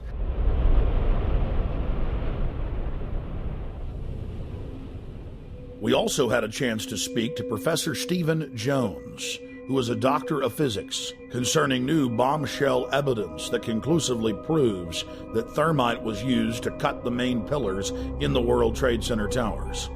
There is this molten metal molten material flowing out of the South Tower just before its collapse. There's a large quantity of yellow hot metal. And then I read about these pools of molten metal underneath both towers and Building 7 after their collapses.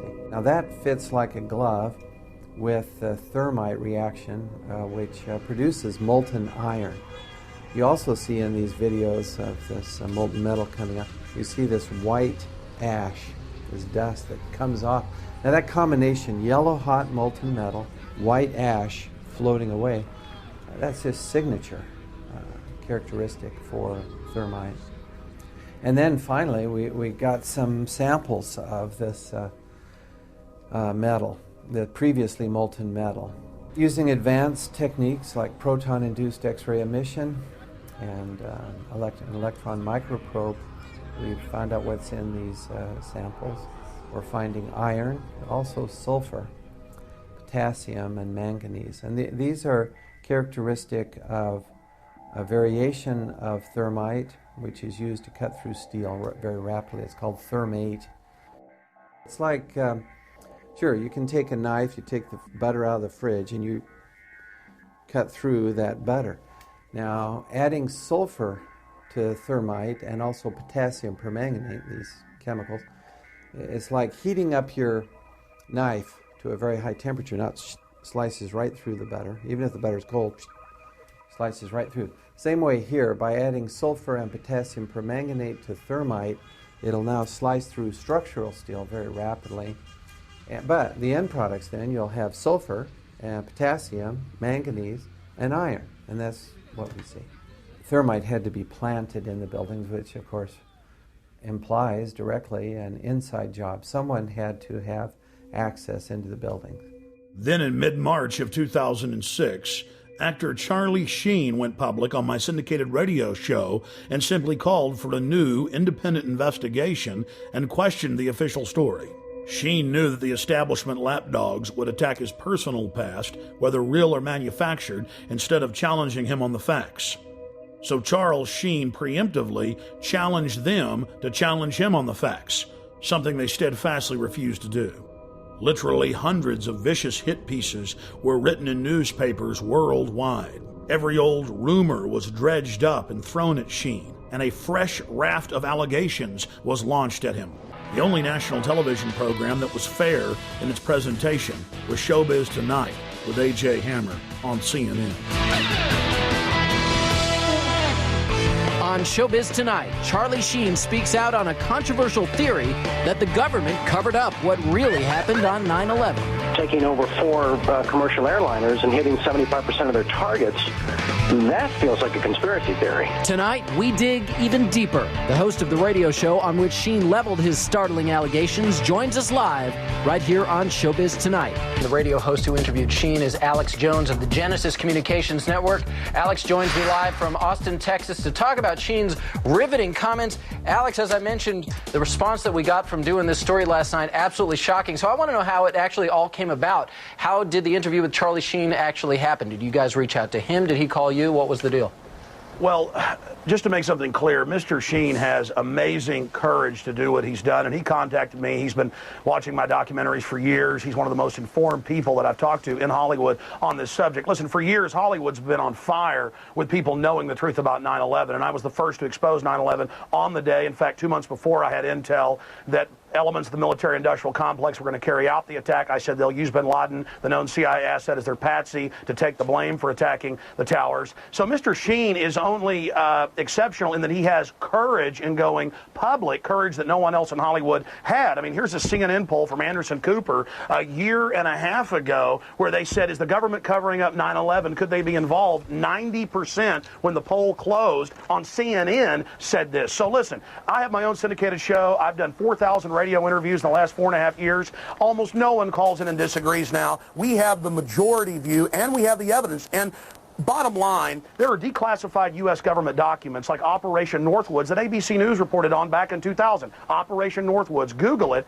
and in there the U.S. government, an element of it said we want to hijack jets by remote control, crash them, and blame it on the Soviet Union and Cuba. Now, that was decades ago. This is why we believe this. Right. Then you look at the official story, the firefighters, the police, hundreds of them saying there were bombs in the buildings. They were told to shut up. You look at Building 7, detonators are going off. You can see the explosions. And Alex, a lot of this is what Charlie Sheen was covering. I'm actually just curious, did he reach out to you guys? Is he the one who put the call into you? Is that how he wound up on your show? Sure, he called me a few weeks ago and said that he loves this country. He has nothing to gain from this. I mean, in fact, it's dangerous for him to do. But he said, I love this country and my kids so much that I'm going to do this, Alex. And I said, God bless you, because now it may spur other Hollywood people who've got major pull, who know the truth, to start going public. Look, it's really simple. Let's understand this, okay? 9/11 was an inside job. It was a self-inflicted wound, and what Charlie Sheen is doing is just amazing, and he can only be commended for it, and all he's calling for is a real investigation. I go further at Infowars.com and PrisonPlanet.com. We lay out how it happened, what took place, and it's not just Charlie Sheen. I've interviewed, CNN has interviewed some of these people, the only network that I've seen doing it. You guys have interviewed. There have been physics professors that have gone public. There have been the heads of mining colleges that have gone public. George Bush Sr.'s top CIA advisor who briefed him and briefed Ronald Reagan, one of the highest level guys at the CIA, says our government is clearly involved in carrying out terror to blame it on foreign enemies. Did you know that on CIA.gov they admit that they carried out terror attacks in 1953 to blame it on Mohammad Mossadegh in Iran as a pretext to overthrow Alex, Iran? I'm all good stuff and all stuff that needs to be talked about. But the question is why? Why have so many of the major media outlets not talked about these alternative theories that exist behind 9/11? Why is that? Mark Twain said that in the beginning a patriot is a scarce man, hated and feared and scorned, but in time when his cause succeeds, the timid join him, because then it costs nothing to be a patriot. A lot of people don't have the courage that you have, AJ. A lot of people don't have the courage of Charlie Sheen. They don't have the courage of the German defense minister, Andres von Bülow, who 2 years ago What do you think public. they're afraid of that's going to happen to them? They're afraid of being beaten up by the hordes of neocon intimidators who try to go out there with their Gestapo Nazi tactics to try to bludgeon everybody with their blogs and radio shows to shut up. But they've lost power because people have learned that they're a bunch of liars. They lied about the WMDs. They've lied about everything, and now their credibility is totally blown. The new White House memo just came out where Bush was talking about staging the shoot down of American planes to blame it on Saddam. That's public. That's admitted. We have been getting an overwhelming response to our Showbiz Tonight question of the day. Charlie Sheen speaks out. Do you agree with his assertion that there is a government cover-up of 9/11? Let's take a look at how the vote is going so far. 82% of you say yes. Only 18% of you say no. I had a sense that this thing was going to get hot. I didn't realize that, as you say, it was going to go supernova. That if they continue to attack me personally, it only gives credence to our side of the argument. People want the truth. They want the truth. And what's been offered to us resembles nothing of the sort. He says is, don't believe me, check out the facts. Go look at the evidence. Don't believe the attack dogs. It isn't about Charlie Sheen or Alex Jones or A.J. Hammer. Right. It's about NORAD standing down. It's about bombs in the buildings. It's about Pentagon documents saying they wanted to carry out these attacks and blame it on foreign enemies. This is all public. That's why all these physicists and politicians and people and congresswomen, ideas are bulletproof. And the New World Order better stop carrying out terror attacks. We've caught them over 200 times in the last 100 years. Western governments doing this. Hitler does it. The British do it. The Russians did it. Governments do this. And I'm not saying the whole government. Very small criminal black world is what they're called. Operators are carrying this out. That's the facts. Please go investigate it, ladies and gentlemen. You will discover the truth. Look at America. It's turning into a police state. We're putting cameras in school bathrooms. Nothing can stop the truth from coming out on 9/11, and we're in danger of the New World Order carrying out more terror attacks to keep this war for empire. Charlie Sheen then appeared on Jimmy Kimmel Live. Sheen again threw down the gauntlet and challenged his detractors to look at the facts of Building 7 and the 5 frames from the Pentagon. You know him from movies like Platoon and Wall Street, and in addition to seeing him every week on 2.5 Men, opening tonight, you can see him in Scary Movie 4. Please welcome the indestructible Charlie Sheen.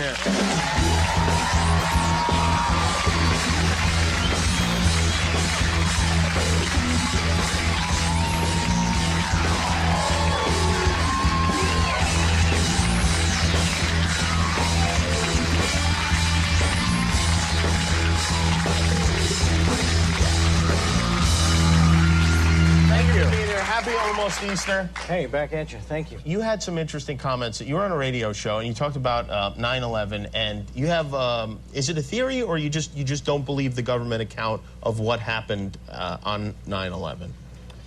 I just had questions. Yeah? I had a lot of questions. And the forum I chose to voice those questions in is the Alex Jones radio show. Mm-hmm. And just because he's a guy that I've been a fan of and followed for a lot of years.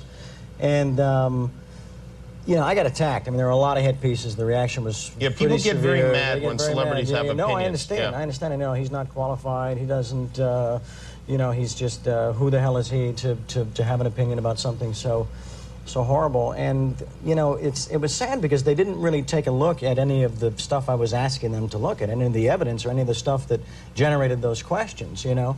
And they said, oh, he's another tinfoil hat wearing Hollywood clown, you know. And it's like the only, you know, I felt that the only real validation I needed was just being a tax-paying American that loves my country. Yeah, and I mean, it's just something that you wonder about. And you would like to know more about, Sure. I assume. And do you did you study the tapes? And I've done a lot of research, and it's not just me; it's the people that have come before me, the experts and the engineers and the physicists and the scientists and the scholars that raised a lot of these things. And I took a look at their research and said, yeah, it doesn't add up. A lot of it doesn't add up. Hence these questions, you know. And there's two areas. There's Building 7, and there's the 5 frames from the Pentagon. Don't listen to me. Do your own research, you know. But I think that, you know, what happened to a time in this country when we were entitled, when we had a constitutional and a God-given right to be curious about things that didn't make sense. That's all it was. Because we have a lot of cable shows now, and thank you. And they need stuff to be mad about. So, you know, stuff like this is like, oh boy, we could yell about this for an entire week. And plus, with your dad being the president and all, it puts a lot of the focus on it. That's true. Yeah, I should have conferred with him before I came out publicly. You know? Within weeks of Charlie Sheen throwing down the gauntlet on national television, the federal government released 2 new videos, almost identical to frames released 4 years before by the Pentagon. We've got to ask questions about why the Pentagon could be attacked. This is supposed to be the most defended building in the world. We've got to look at the stills that were released from video footage of that day, which claim that a jetliner went into the side of the Pentagon and yet appear to show some kind of guided missile going in there.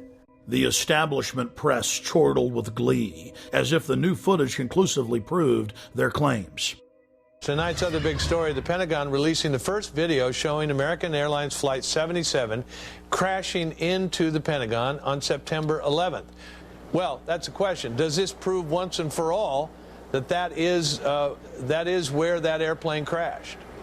Well, I would have thought that over the years that was never a question, but some folks had a question about that. I think that question is now once and for all answered.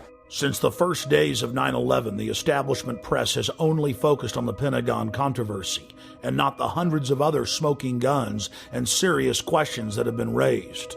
We have to ask ourselves, why? As if it was by design, the new frames only intensified the debate. No passenger plane is evident in the still frames. They're more than happy to endlessly focus on the Pentagon, but they won't touch Building 7.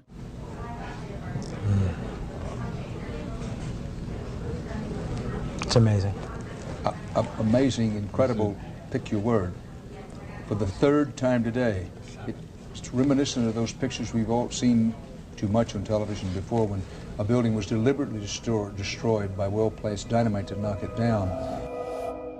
We have the owner of the World Trade Center complex admitting on tape that he ordered the building demolished on the afternoon of 9/11. I said, you know, we've had such terrible loss of life. Maybe the smartest thing to do is pull it. And they made that decision to pull, and then we watched the building collapse.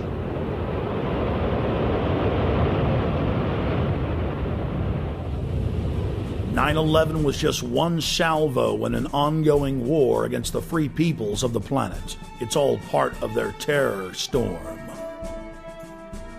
Pentagon war planners now publicly admit that 90% of their battle plans are psychological versus physical. The information war has taken the place of aircraft carriers, fighter bombers, and Abrams M1A tanks. And you, the population of the planet, are the target. Put simply, modern warfare is all about selling the population to love its own enslavement. The elite are waging war on the people. Edward L. Bernays is regarded by many as the father of public relations. He was born in Vienna, Austria. Bernays was the nephew of Sigmund Freud. Bernays pioneered the use of psychology and other social sciences to design public persuasion campaigns. He published several scholarly works, still used in universities worldwide today. On page 71 of his book Propaganda, Bernays wrote, "If we understand the mechanisms and motives of the group mind, is it not possible to control and regiment the masses according to our will without their knowing about it?" Bernays literally wrote the book on modern propaganda. His clients included Procter & Gamble, CBS Television, the United Fruit Company, the American Tobacco Company, General Electric, Dodge Motors, and he also spearheaded the national campaign to fluoridate the water supply of America through the fluoridationist of the Public Health Service. He was hired by multiple presidents to engage in propaganda campaigns against the American people, as well as the U.S. Army. Another quote from his book Propaganda: "The conscious and intelligent manipulation of the organized habits and opinions of the masses is an important element in democratic society. Those who manipulate this unseen mechanism of society constitute an invisible government, which is the true ruling power of our government. We are governed, our minds are molded, our taste formed, our ideas suggested, largely by men we have never heard of."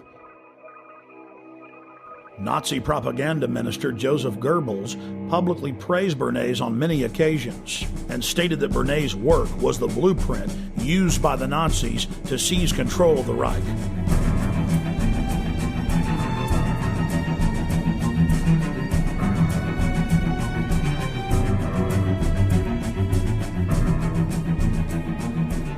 Edward Bernays advanced the science of propaganda light years. But more than 60 years after his heyday, the science of mind control is thousands of times more sophisticated than even Bernays had envisioned. Since the dawn of man, bullies have attempted to dominate and control the tribe. Human history has been one long struggle of the independent free human against organized crime syndicates attempting to enslave him.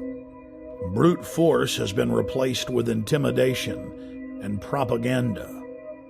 We are manipulated into enslaving ourselves. We are conned into believing that the establishment is our loving keeper and not our parasitic master. The New World Order architects are a group of predatory control freaks who have enslaved humanity and are desperate to keep control of their cattle. The elite is threatened by independent free humans who control their own destinies. They're threatened by intelligence, by beauty, by honor, by family. They seek to control and steer the destiny of humanity in a direction that secures their power monopoly forever. They are sadistic. They are callous. They think nothing of human life, only control and keeping that control. The entire world is being engineered, designed to be a prison planet, a control grid over free humanity, where no dissent is tolerated. Once you realize that the establishment is laughing at you, you can begin to research the truth and start fighting back. Once you understand their game plan, it's very easy to defeat. Knowing who your enemy is half the battle. Taking action is the other half. You only have to free your mind, and defeating the globalist will be easy.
purchase additional copies of this film, or to see dozens of other films and important books, be sure and visit Infowars.com or PrisonPlanet.com.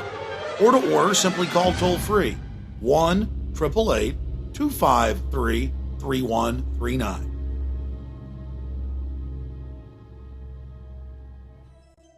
Hey guys, get your cameras on. Yeah, what's going on? I've almost been arrested 3 times every day, anywhere in the city, videotaping anything. It is an absolute nightmare. We're looking for patriots that know what the Bill of Rights and Constitution says, and that can see all of this and know that it's a fraud. 4 planes in 2 hours!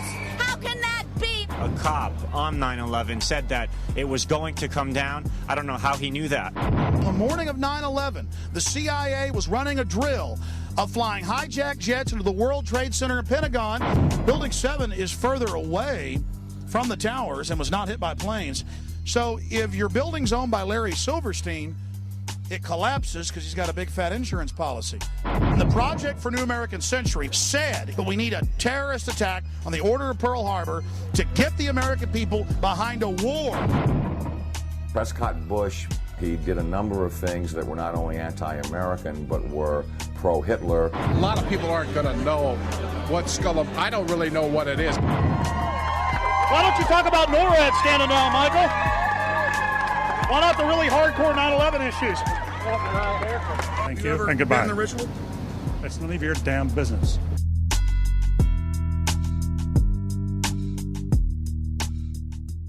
We're talking about the Bohemian Grove and trying to see what locals think about it. You're talking about the Bohemian Grove, quote-unquote elite and presidential retreat. I can't even begin to imagine what we're going to discover when I infiltrate tomorrow. What about the rituals? Have you heard anything about the rituals that go on? Oh, there's all kinds of rumors about rituals. Oh, no. It's politicians. And now we're going to infiltrate. I think we should go and see what we can see. Do you worry for Alex, Violet? I do. Alex gets so impassioned by what he's doing that sometimes I'm afraid that he might be a little too fearless. While we're inside the Bohemian Grove. It's on Earth sets us free.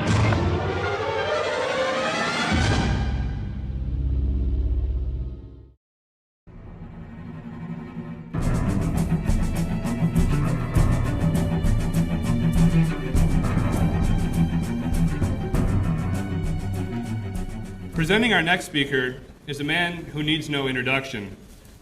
His recent courageous radio and television interviews have sparked a worldwide momentum in favor of the 9/11 truth movement. He is the star of over 100 major motion pictures, including Wall Street, Red Dawn, and Platoon. Currently, you can see him on CBS's 2.5 Men. Ladies and gentlemen, the indestructible Charlie Sheen.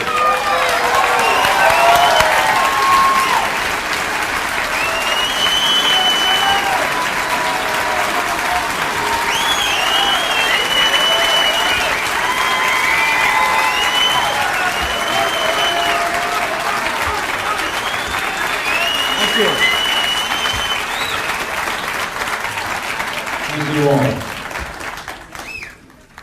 That is so moving. Thank you. Thank you all for coming. Good evening.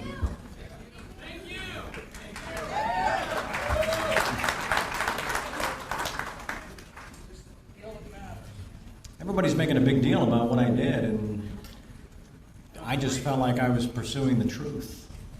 That's all.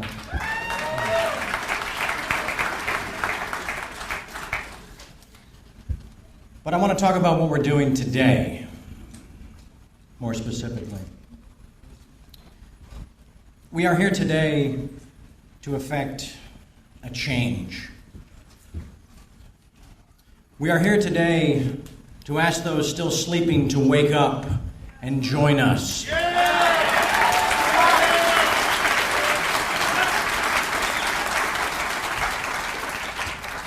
We are here today to present a case forged in science at the bedrock and common sense in its foundation.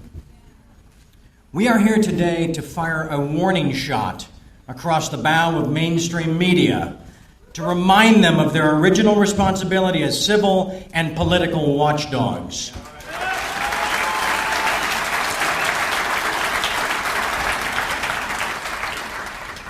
We are here today because fear is never a good enough reason to do nothing.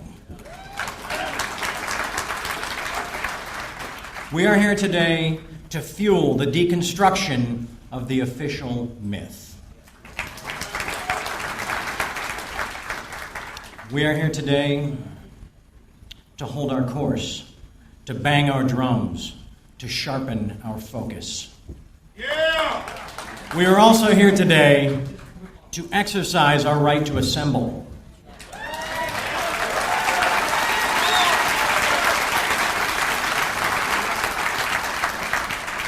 Our right to speak freely, and our right to choose. We are here today to begin draining the cesspool of lies and distortion we refuse to drown in any longer.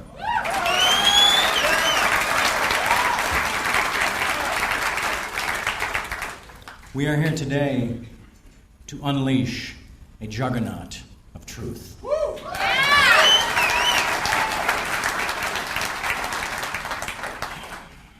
We are also here today to honor the victims and the families of 9/11.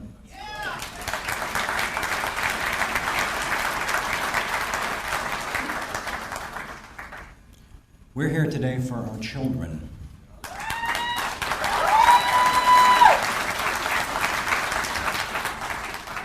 As well as their children.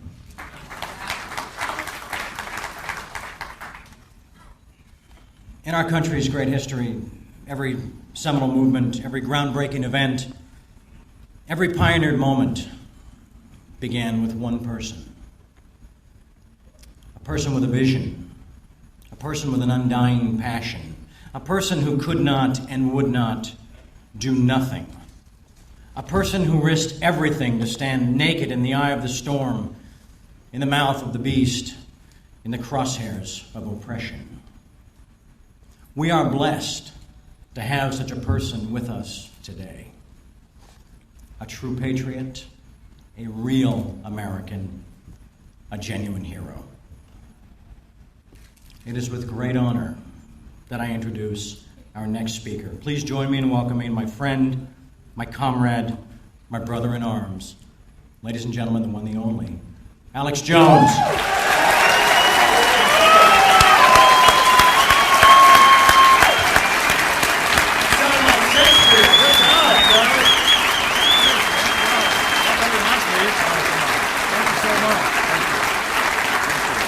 I want to thank all of you for being here, and Charlie Sheen and everybody.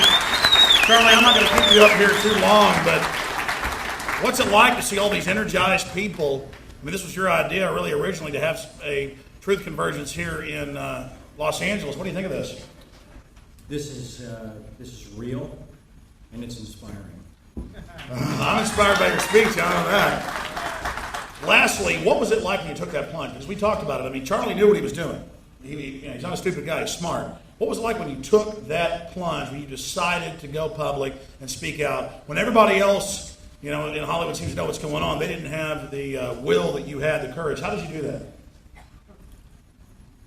I just got tired of listening to the lies and knew it was time to do something, but that specifically that plunge was like, I guess, jumping out of an airplane, not knowing if I had a parachute.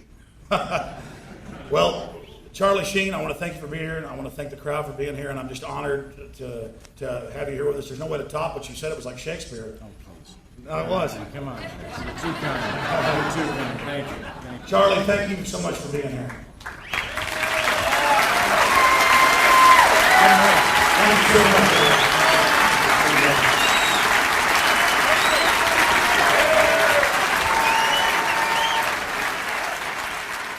9/11 and the neocon agenda. 9/11, the foundational event for the police state we see unfolding not just in North America and Europe, but worldwide. It's so important. 9/11, 2 days of truth, facing the facts, facing the evidence. That's what we're doing here today, and I want to thank all of you for being here.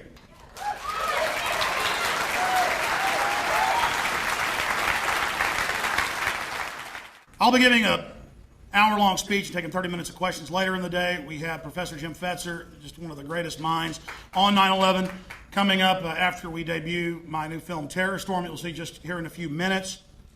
But I wanted to take just a few moments to talk about courage. It is so wonderful. It energizes my soul at its very core to be here with 1,200 plus like-minded people that are seeking the truth and that have the courage to face the facts and face the evidence when they see it. So I salute you for being here.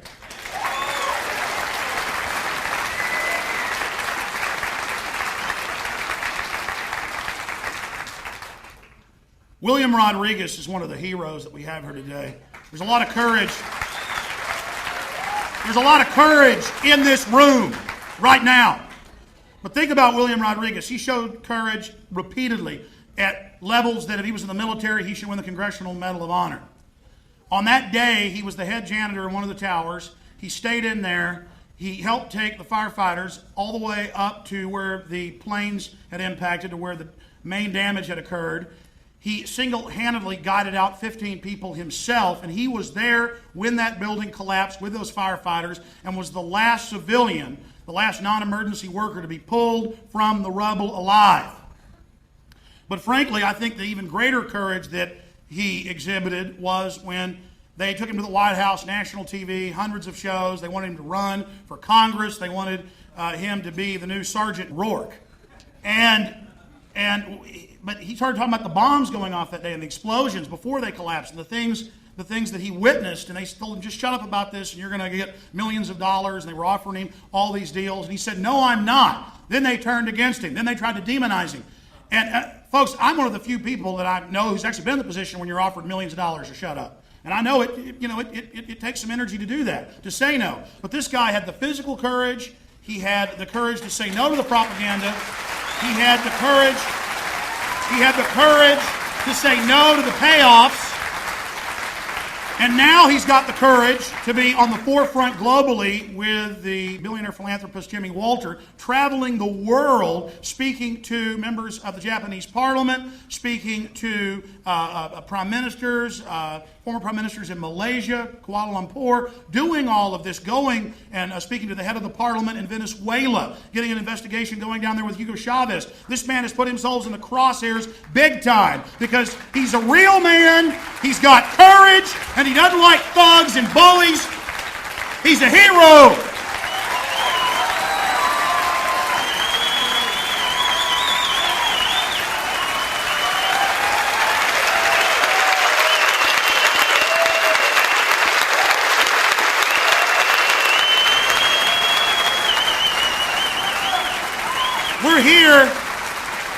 We're here amongst heroes. And again, all of you have courage for just being here.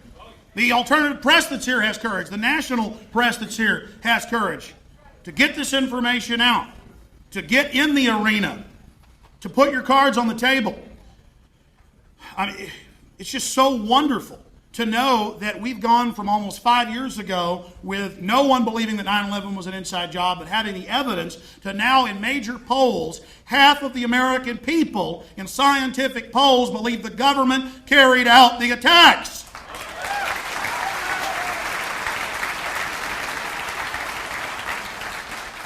But I'll be honest with you, it wasn't courage on the morning of 9/11 that drove me to go on the air and clearly lay out how it was an inside job, to be the first to do it, to predict it 2 months before, saying bin Laden's CIA, he'll take the fall as a patsy to attack the World Trade Centers.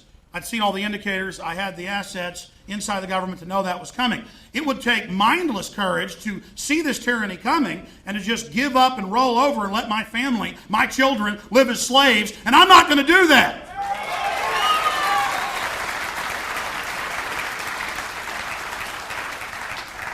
And there's somebody else in this room that has courage, and he doesn't even want me to talk about how he has courage, but I'm going to do it. I don't care, because we need to single out these heroes.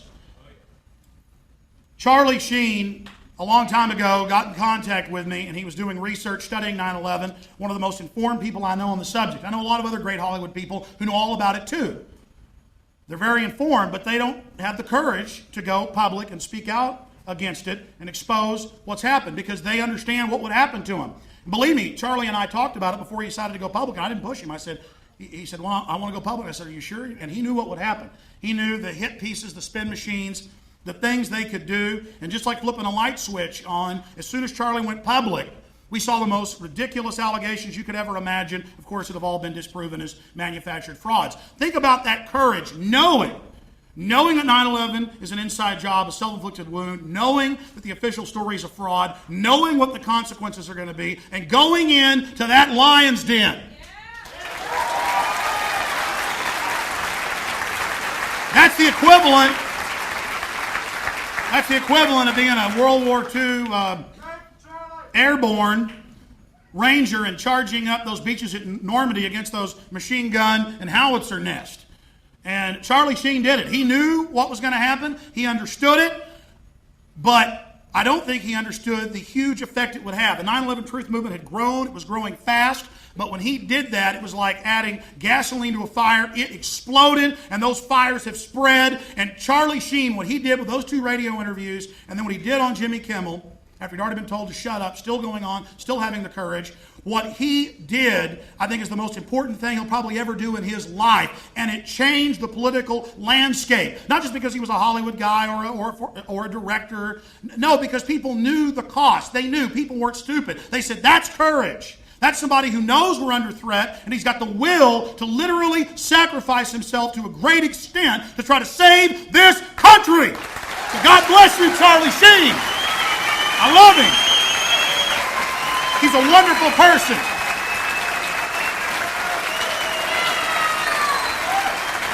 And I stand with him. I stand with him, and I know you stand with him, and no matter what kind of garbage they spew, we know that's because they're trying to demonize a good man who loves this country, who loves every one of us, and loves free humanity. So let's stand with Charlie Sheen.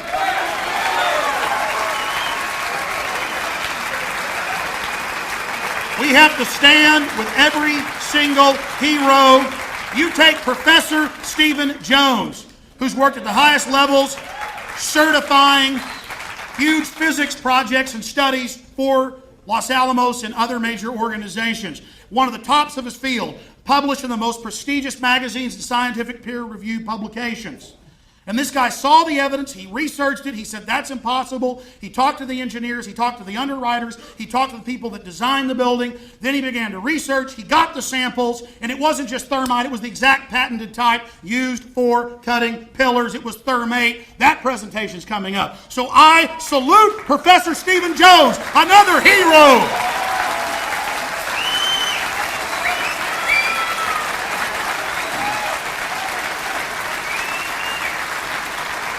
And now he's got other universities, other physicists, other geologists, others in archaeometry, others researching, reviewing, and his data is getting approved, confirmed. It's conclusive. So again, it is so wonderful. It's the greatest thing in my life next to my children to know the greatest experience, the most fulfilling to my soul, deep down. It's like a cool drink of water in the desert to be around people like this. This is the best thing in the world. This is the most wonderful thing in the world. I know it is for you too. And all of you are leaders. All of you are heroes for being here. You've got to get out there. You've got to become the leaders, not just count on us to be the leaders. We're going to win this thing by all of you going out there and waking everyone up in your area. And I know you're doing that.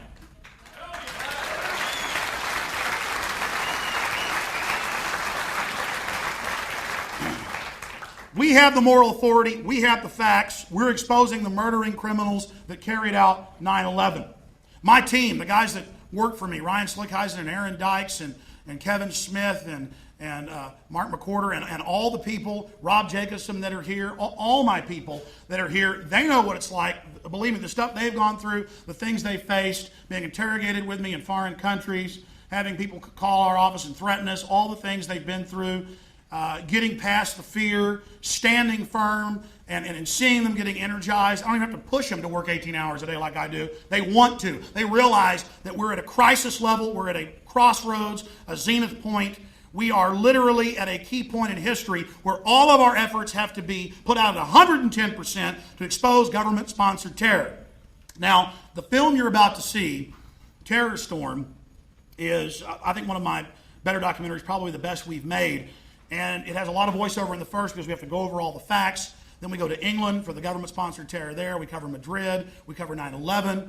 We get into a lot of different issues. And I think this film is important to all the other great films, an accompaniment to all the other great 9/11 films that are out there, because it does something that the other films really don't do. We spend a lot of time on the admissions of government-sponsored terror. You're going to see a lot of examples here, and we could have had dozens more, but there's just too many in a 2-hour film to put it all in there, of where governments carry out terror attacks or criminal elements of government carry out terror attacks to scare their populations into submission. So this is going to be an amazing 2 days, and I am just honored to be here with you sharing it. We could have had thousands more here. It's just there's no venues big enough unless you get some kind of stadium. We had to turn away just this week thousands of people. It was over 300 people calling, wanting tickets. Just the first few hours I announced it was sold out. So I'm sad for all of them. But there are some viewing areas out there for the few hundred overflow that did come. And so this is just so wonderful. God bless you all.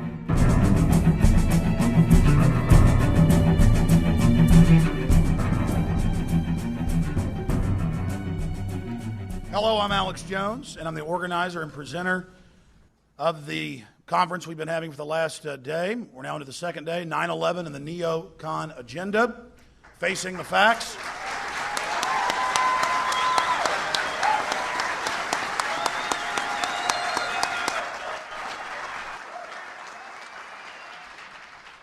It's important to understand that the 9/11 truth movement is mainstream. We are the mainstream. The scholars, the members of Congress, the former German defense minister, number 3 in Blair's cabinet, members of their parliament are clearly saying that there's something wrong with the official story of 9/11.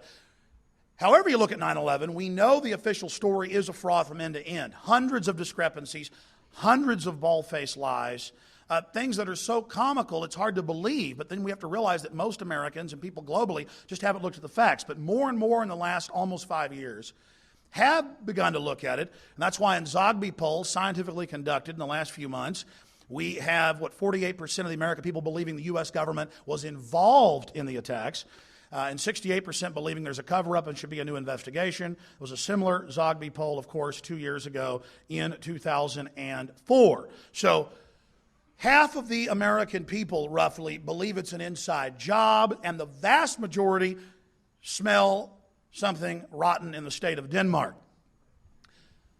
The evidence, the science, the facts are on our side. And 9/11 is a foundational event for the military-industrial complex that was clearly involved, criminal elements. They are using it to push a police state, the surveillance state, the NSA control grid here in the United States, to federalize our police, to pass the Patriot Act and the reauthorization of the Patriot Act that I challenge you to read, that eviscerates large sections of the Bill of Rights and is totally unconstitutional. And worldwide, countries are using 9/11 and other false flag events that have clearly been staged and other patsy actions and provocateur actions to take freedom worldwide. The United States has gone from the tower on the hill shining light to the world, being the most loved, to now in global polls, respected polling agencies, to being the most hated just in the last 6 years. That's a disgrace.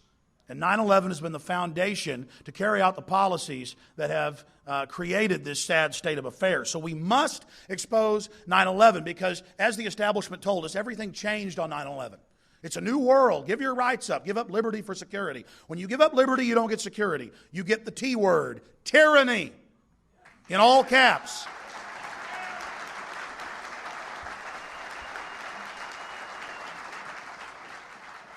We know that the official story is a fraud, and we are here to expose this and to share ideas and to move forward. We absolutely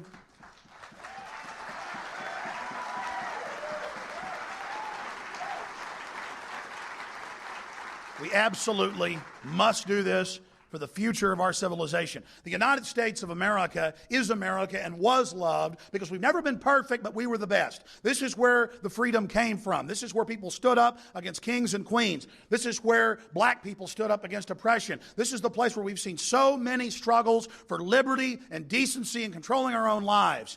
And 9/11 is an attempt by global criminal networks to scare us into submission to their 21st century tyranny. And we say no.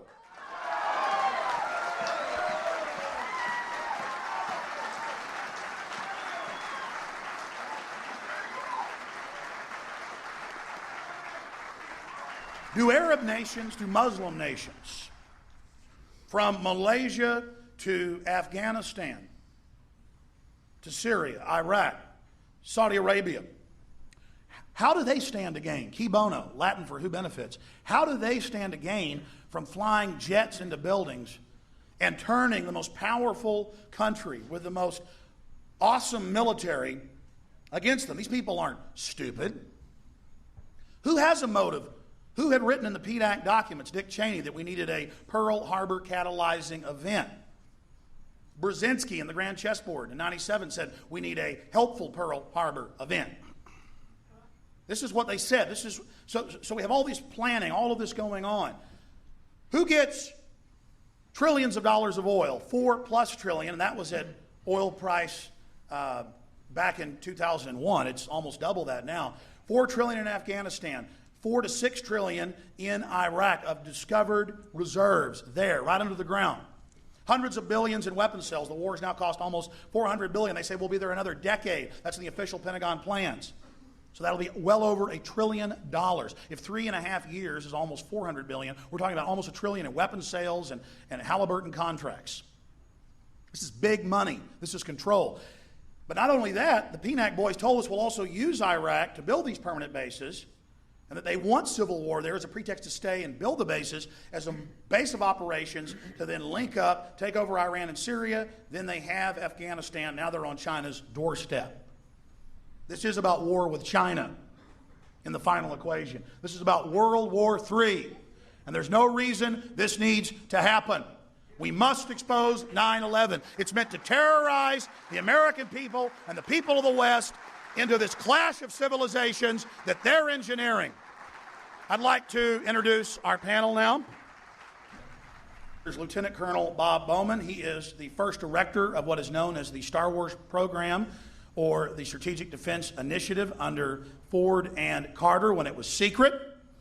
And Lieutenant Colonel Bob Bowman, of course, was the former Director of Advanced Space Programs Development for the U.S. Air Force, and the former United States Air Force Lieutenant Colonel with 101 combat missions over Vietnam. And he holds, again, a PhD in aeronautics and nuclear engineering from the California Institute of Technology, and many, many other letters.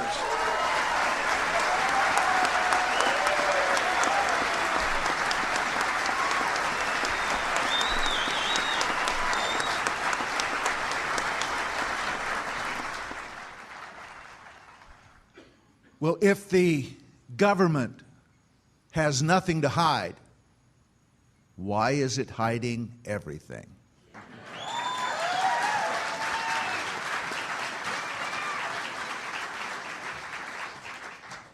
Why is it confiscated and hidden or destroyed all the evidence? Why is it hiding the videotape of whatever hit the Pentagon? Why is it hiding the audio tapes of the FAA controllers and NORAD? Why is it shipping off to China immediately all the forensic evidence except the little bit, thank God, that Professor Jones was able to get a hold of?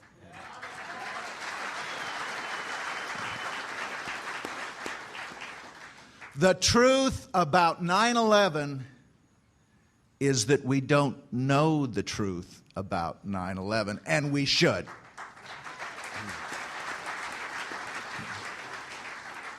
I deserve the truth. You deserve the truth. The families of those killed on 9/11 deserve the truth. The American people deserve the truth, and they're not getting it.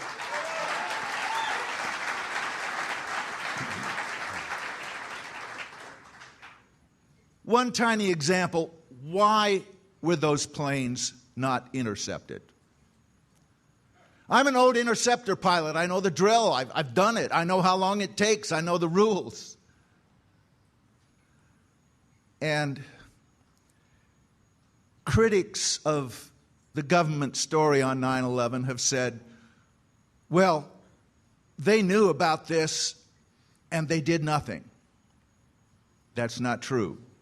If our government had done nothing that day and let normal procedures be followed, those planes, whatever they were, would have been intercepted, the Twin Towers would still be standing, and thousands of dead Americans would still be alive.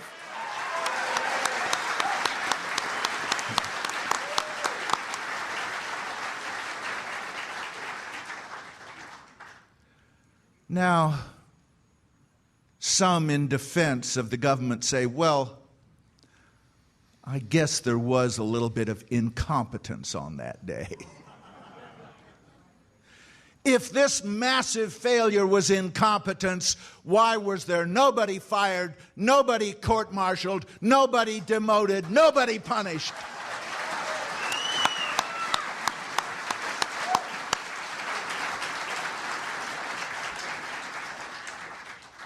The truth of the matter is that those primarily responsible in a position where they could have made the difference were either promoted or given the Medal of Freedom, for God's sakes.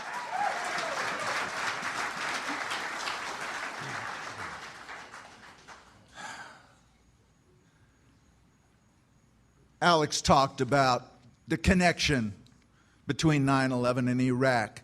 That's my forte, because as a career military officer, as a combat veteran, I am really incensed that our government is ordering our sons and daughters around the world to kill Arabs for the oil companies.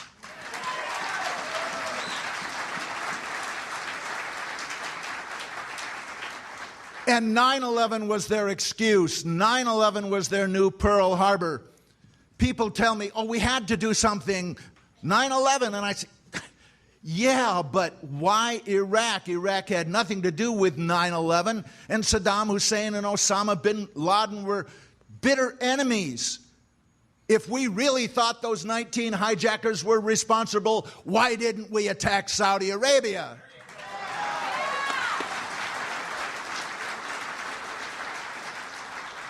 The truth about the Iraq War is that it has nothing to do with weapons of mass destruction or democracy or freedom or getting rid of Saddam Hussein or protecting America or our allies.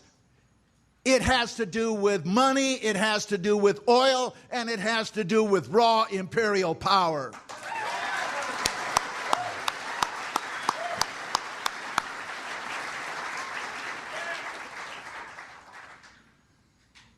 I'm the next congressman from Florida's 15th district.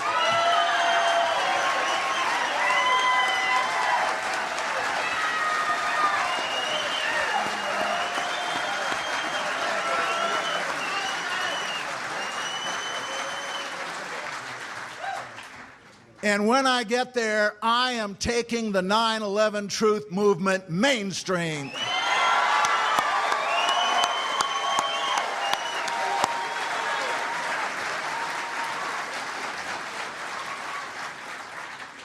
It's time the 9/11 truth movement moved out of rented hotels and into the halls of Congress.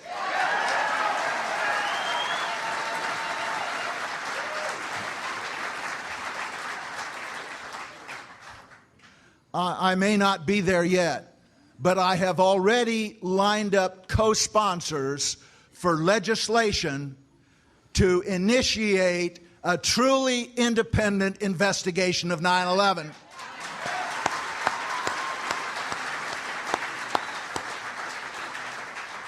And also articles of impeachment for Bush, Cheney, Rumsfeld, Rice. As a pilot who flew 101 combat missions in Vietnam, I swore an oath to protect and defend the Constitution of the United States against all enemies, foreign and domestic, and that includes a renegade president.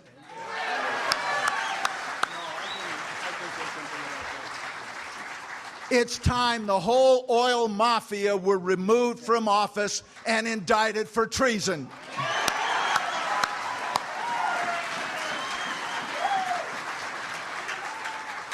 God bless America, and God grant us regime change in Washington, D.C. Thank you. I'm not going to be able to introduce this guy properly, so later I hope he tells us a little bit more about himself, but he's edited many books, published books on government criminal activity, on the JFK assassination. Professor James Fetzer founded 9/11 Scholars for Truth, a group with over 300 faculty, students, and scholars who question the official scientific account of the September 11, 2001 attacks. The group was founded December 15, 2005, and has sent shockwaves around the world. It's been a magnet, a think tank, to bring the best and brightest minds in many different fields together to expose 9/11 and other government-sponsored terror events. Professor Jim Fetzer. We've not only been able to falsify, refute the alleged physics of the situation, but essentially everything the government has told us about 9/11 is false. Let me offer an illustration. I've always been very suspicious of this scenario in which a ragtag group of terrorists with box cutters could overtake 4 commercial airliners. In my opinion, any group of American passengers confronted with a couple of terrorists with box cutters would have beaten them to death with their luggage. So let me offer you my top 10 reasons for thinking they are fake. And where's Paul Schaefer when you need him? Number 10 top reason for thinking the hijackers are fake. Their names do not appear on any passenger manifest. That's not easy to arrange, my friends. If you know of any other case, I'd be interested in hearing it. Number 9, none of them were subject to any autopsy.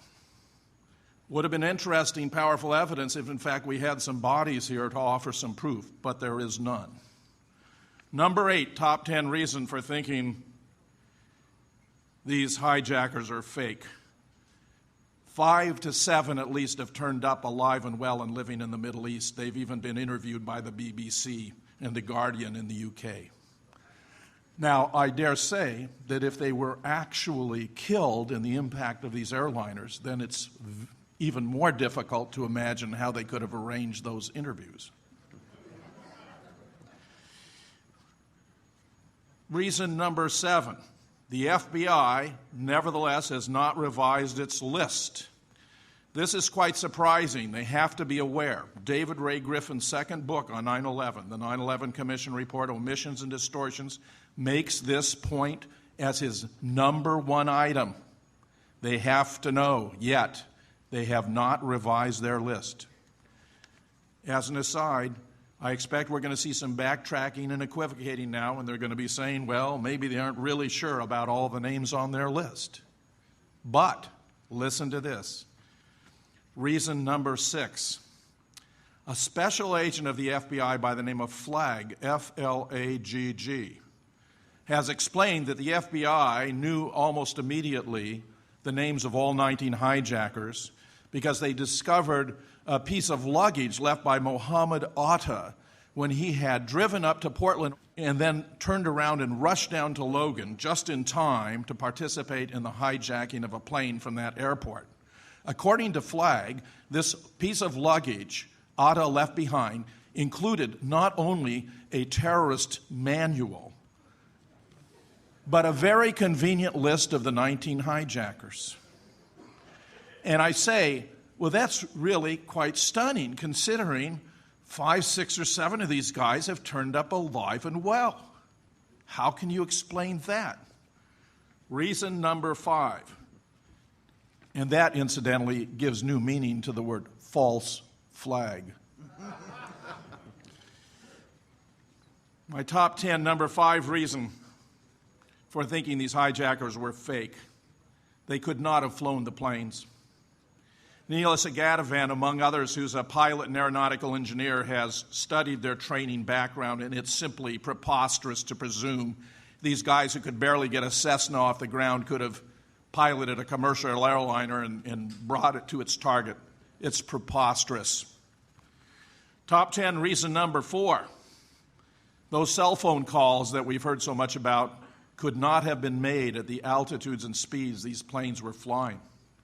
A.K. Dudney, a professor of computer science from Western Ontario, has taken cell phones of different makes and models on different flights around the country and discovered at altitudes above 2,000 feet and speeds above 230 miles an hour that cell phone connections become fewer and farther between. They would have been impossible. And that, of course, would include the one you've all heard about from alleged passenger Mark Bingham, where he calls his mother and says, "Mom, this is Mark Bingham." You believe me, don't you? Top 10 reason number 3. During the trial of the alleged 20th hijacker, Zacarias Moussaoui, a tape recording was played, allegedly from Flight 93, which included the passengers discussing how they were going to attempt to break down the cabin door using a drink cart. One astute student of the case wrote me to point out that this was ostensibly a cockpit voice recording, and that cockpit voice recorders do not record voices in the passenger compartment. Top 10 reason number 2 why these hijackers appear to be fake. The last words attributed on that tape to the hijackers who were facing imminent death was Allah Akbar, which is Arabic for God is great, God is great. According to a Muslim member of Scholars for 9/11 Truth, the last words that a devout follower of Islam should say when confronting imminent death is not those words, but rather, in Arabic, there is but one God, Allah, and Muhammad is his prophet. I therefore suggest that the writers assigned to this script simply didn't know enough to get it right. Number 1, top 10 reason number 1 for believing these hijackers were fake. Zacarias Moussaoui, this April, was subjected to a trial to determine whether he should be punished by life imprisonment or even death for not coming forward to reveal the plot, which the government maintained, had he done, would have enabled the government to have intervened and saved lives. I make 3 observations. A year before, April last, Zacarias Moussaoui confessed to a different plot. He had acknowledged that he had been involved in a plot to fly a plane into the White House in order to extort release of a terrorist, a sheik who had been imprisoned for terrorist activities in 1993. He denied he had anything to do with 9/11. That is the crime to which he confessed. A year later, the federal government has played a shell game, and now they're insinuating and implying he had something to do with 9/11. As my good friend Webster Tarpley has observed, this man had no obligation to come forward and to confess his involvement in a plot. Even if he had been involved in 9/11, we still have something here known as the Fifth Amendment. He had no obligation to incriminate himself. Third, and most tellingly, and this must have been incredibly embarrassing to the government, an FBI agent testified he'd been following Moussaoui. He'd been observing him taking this flight training. He had suspected that he might be involved in a terrorist plot, even to fly planes into the trade towers, though he suggested later that was merely a lucky guess. He testified under oath that he had told his supporters, his superiors, about his suspicions, not once, not twice, 70 times. And I say to you, 5 or 6 might be excused as ordinary incompetence. 20 or 25 may be criminal neglect. 70 times has to have been a matter of direct policy, deliberate policy. They were keeping these guys in reserve so they could use them as their cover story when the government itself perpetrated these dastardly terrorist acts. All right. Webster Griffin Tarpley has been writing for over 25 years on government and state-sponsored and criminal network terrorism. He is an expert in uncovering how governments and how private corporations carry out false terror attacks, murders, other criminal activities, and then blame it on their enemies. He is the iconoclastic Webster Tarpley, an activist, historian, best known for his George Bush, the Unauthorized Biography, which was an underground bestseller and classic. And we are honored to have him here with us today. Against Oligarchy, a collection of Tarpley's essays and speeches, appeared on the internet and has also been a huge success at waking people up. He is the author of 9/11 Synthetic Terror, Made in the USA. Yeah. Okay.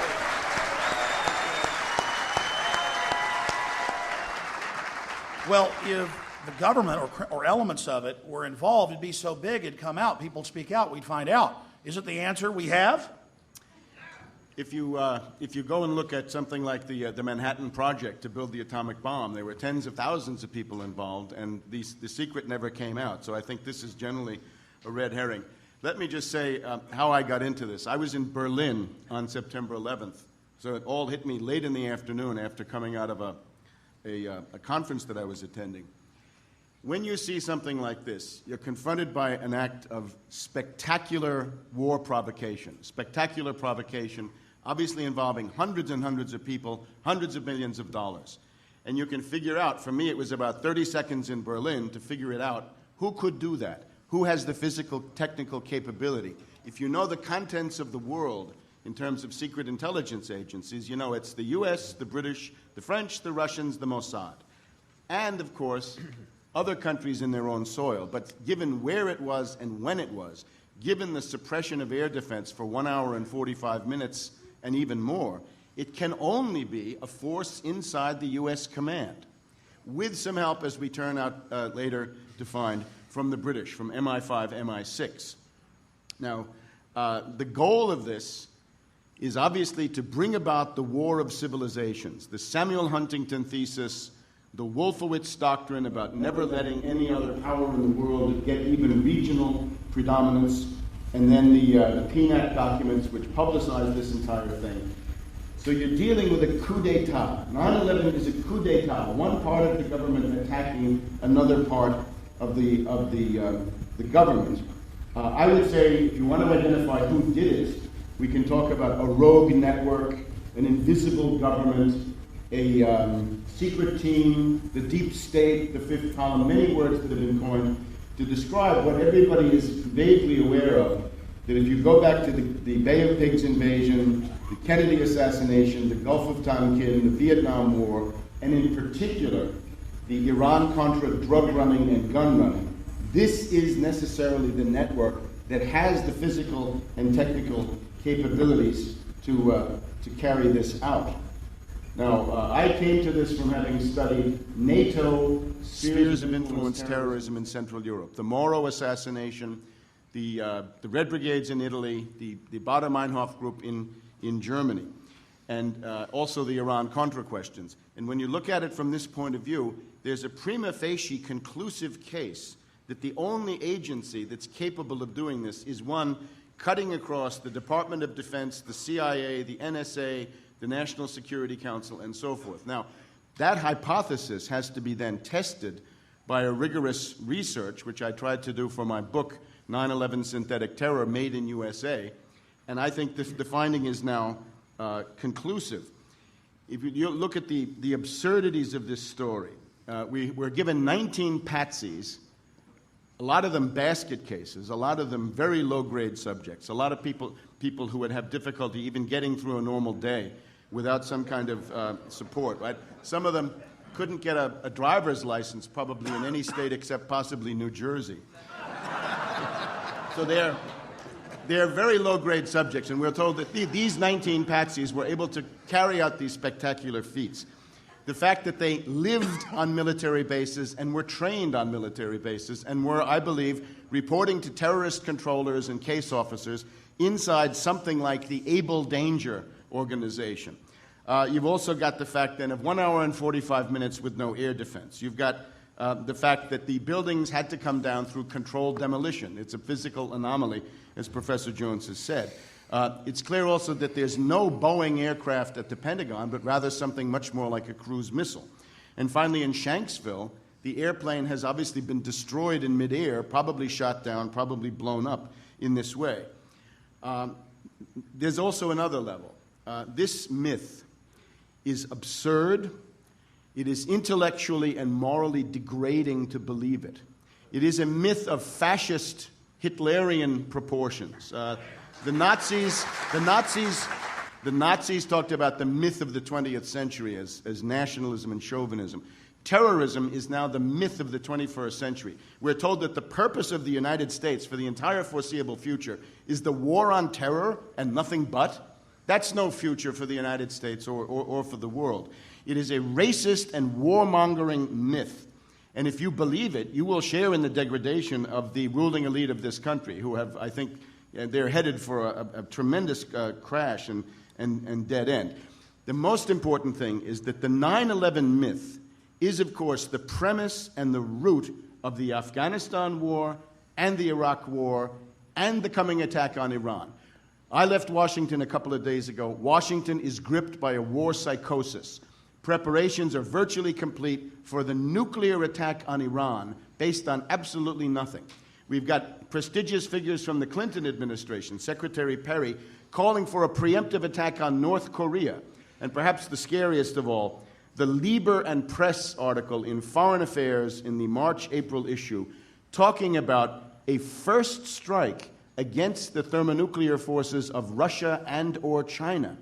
3 paths leading to World War III, the incineration of this planet, all of them presided over by a group I can only call the neocon fascist madmen, the Strangeloves, the people who have got to be driven out of public life. Now, the basis of their power is the 9/11 myth. We are now in a race against time. Cheney and Bush have run up against a brick wall in the United Nations.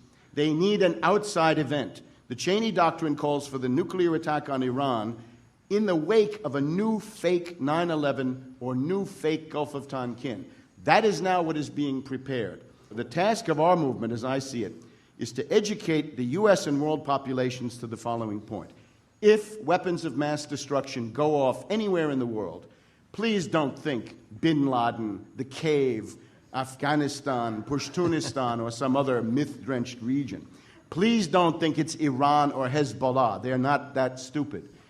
You've got to look to Cheney's office, Cheney's backers, Cheney's controllers, the neocon war party, and above all, the invisible government, the people with the technical ability to bring these things about. So I think this is our task, to educate the people to the point where the weapon of terrorism, which the oligarchy, the invisible government proposed to use to organize this society, we must take that weapon and break it before their faces, deprive them of the ability to stampede and manipulate hundreds of millions of people using these cynically planned terrorist events of the synthetic terrorist type.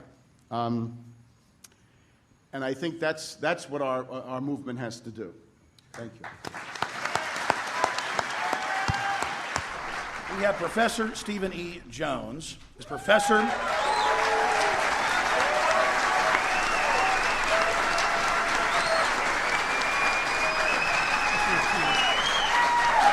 Stephen Earl Jones is a professor of physics at Brigham Young University who conducts research into nuclear fusion and solar energy. Although the term cold fusion was coined by Jones in 1980, his experimental work was significantly different than more controversial cold fusion experiments by Pons and Fleischmann. Recently, Jones has also investigated, and he investigated that for the federal government, by the way, the hypothesis that the World Trade Center Twin Towers and WTC-7 all collapsed nearly symmetrically on September 11, 2001, were brought down by pre-positioned explosives. In 1973, Jones earned his bachelor's degree in physics with honors from Brigham Young University and his PhD in physics from Vanderbilt University in 1978. Jones conducted his PhD research at the Stanford Linear Accelerator Center from 1974 to 1977 and postdoctoral research at Cornell University and Los Alamos Physics Facility. And he has written a scholarly paper that has, of course, been posted on the Brigham Young University website. And right now he is working with several other universities and other physicists and scientists, geologists, studying some of the samples they were able to get from the North and South Tower, and it shows conclusively thermite was used to cut the pillars. Not just thermite, the patented type used for demolition, thermate. Professor Jones, if you can please just tell us a little bit about yourself and how you woke up to 9/11, and then go through the incredible new discoveries and developments that you have been working on. Thank you. Well, over the past several years, I received several nudges to investigate what really happened on 9/11. And I must admit, it took me a while to warm up to the idea, but finally I did. And the first time I saw Building 7 come down straight and fast, I realized this is very curious. I hadn't seen it until just about, it's been about a year and a half now ago, and as soon as I saw it, in a sense I was hooked. I figured, as a scientist, I can't just ignore this data. I could see that building come straight down. I'd seen demolitions before, controlled demolitions. They look just like that. A kink in the middle, and then that building just comes straight down, almost at free fall speed. Yeah, it's got these steel columns in the center and around the perimeter, and yet it just falls straight down. So fortunately, I got onto a good website, friend Jim Hoffman's site, their WTC7.net. And the nice thing that, and I have many friends now, in this area. One nice thing that they did on that site is to provide references. And I like that because then I can check, Now, I check for myself. So I go to this reference. It talks about sulfidation of steel. Gosh, that's curious. How did this sulfur get in this steel? It's high temperature corrosion of the steel with sulfur. Man, that's really strange. I read that. I went to the source. I read it. And pretty quick, I'm learning about molten metal pools under both towers after they collapsed, and Building 7. Now, Building 7 wasn't even hit by a jet, and yet it comes down, and then it's got this molten metal underneath. And where'd that come from? I mean, I hear people say, well, that would be from the metal of the planes. Well, that might work for the towers, possibly, but it sure doesn't work for Building 7. It was 300 plus feet away from the North Tower, and no plane hit it. So where does this molten metal come from? So pretty quick then, as I studied this, I wrote up a paper, which many of you have seen. If you haven't, I hope you would. Just Google on Steve Jones, World Trade Center. It'll pull it right up. And I studied various aspects. And the molten metal is my first topic. It's the one that really caught my interest, and the data is just coming together. Now, I have a sample of this molten metal. Previously, it's molten metal here. Just a tiny sample. This is really all we need. I brought along with me at the last minute. I thought, well, I'll throw that in. And by analyzing this, we determined it is not molten aluminum from the plane. Okay. Indeed, it contains a great deal of iron, which is the product of the thermite reaction. Now, thermite can be purchased on eBay, and many people, I show it in my class, physics, and I'll be showing it this fall in my physical science class. It's commonly shown. It's a very brilliant reaction. You get this white flare, this white dust, which is aluminum oxide coming off, and then this yellow hot molten metal, just white yellow hot, flowing out of this reaction. Now this thermite is so hot, this molten iron, especially when you mix sulfur in. Now it's called thermate. So sulfur added to this molten iron, it'll just cut through steel, through structural steel, for example, like a knife through butter.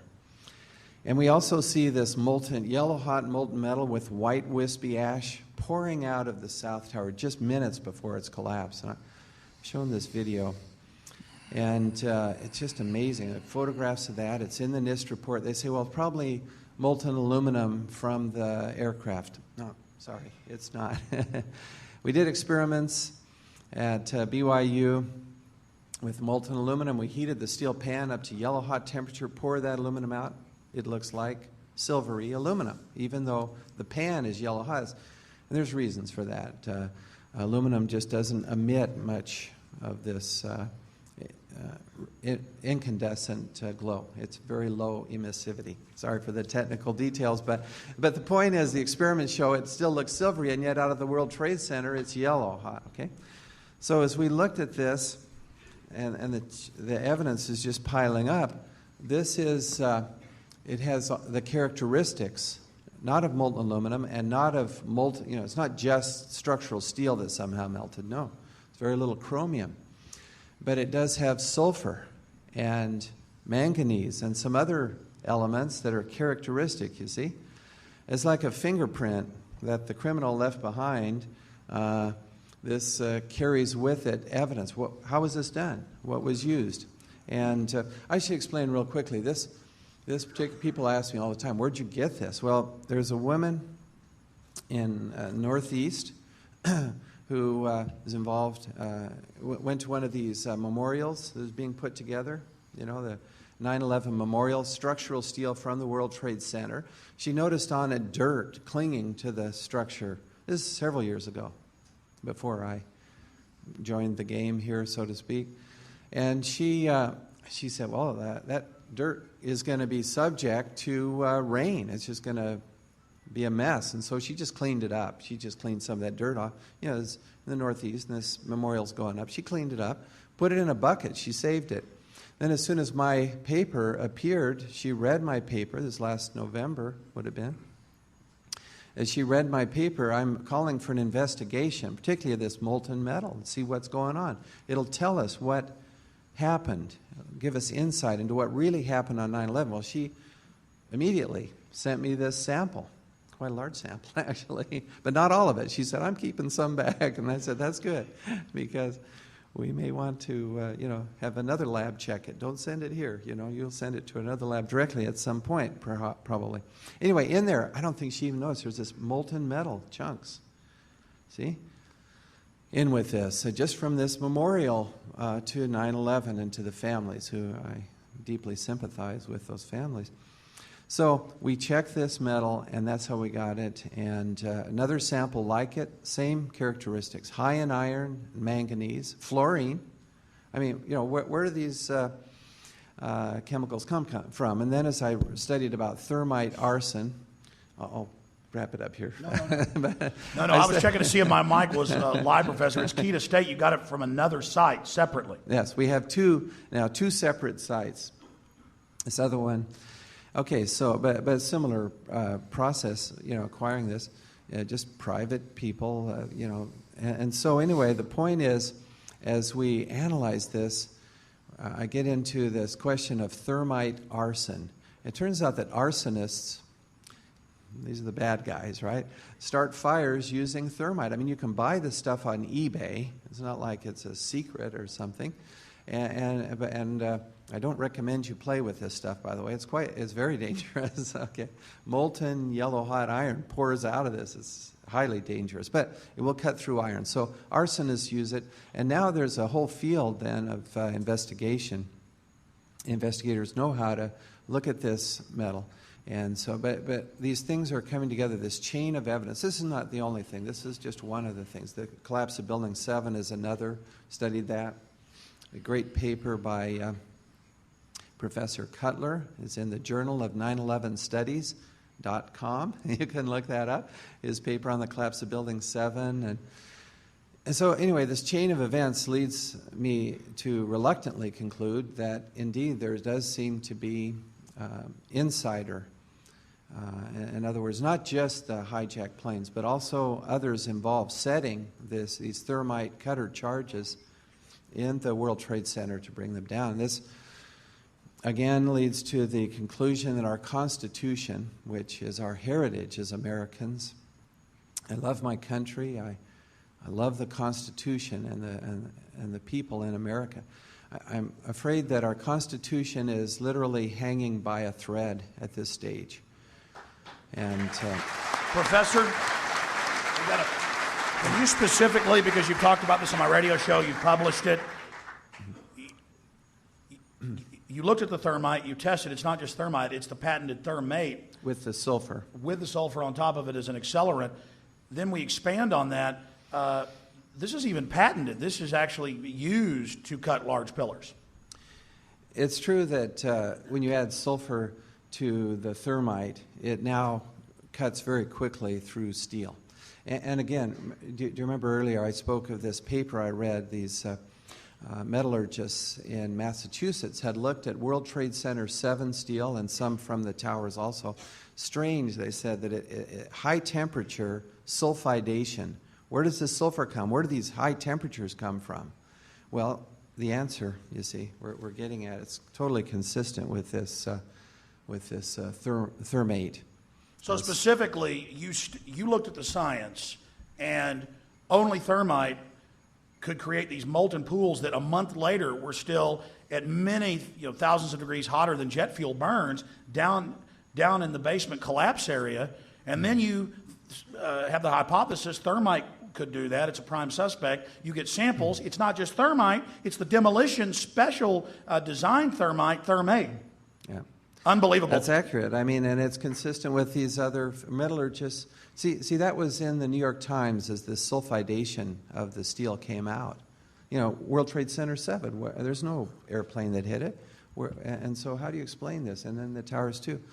And the New York Times said this is the greatest mystery uncovered so far. Words to that effect. All right. Thank you.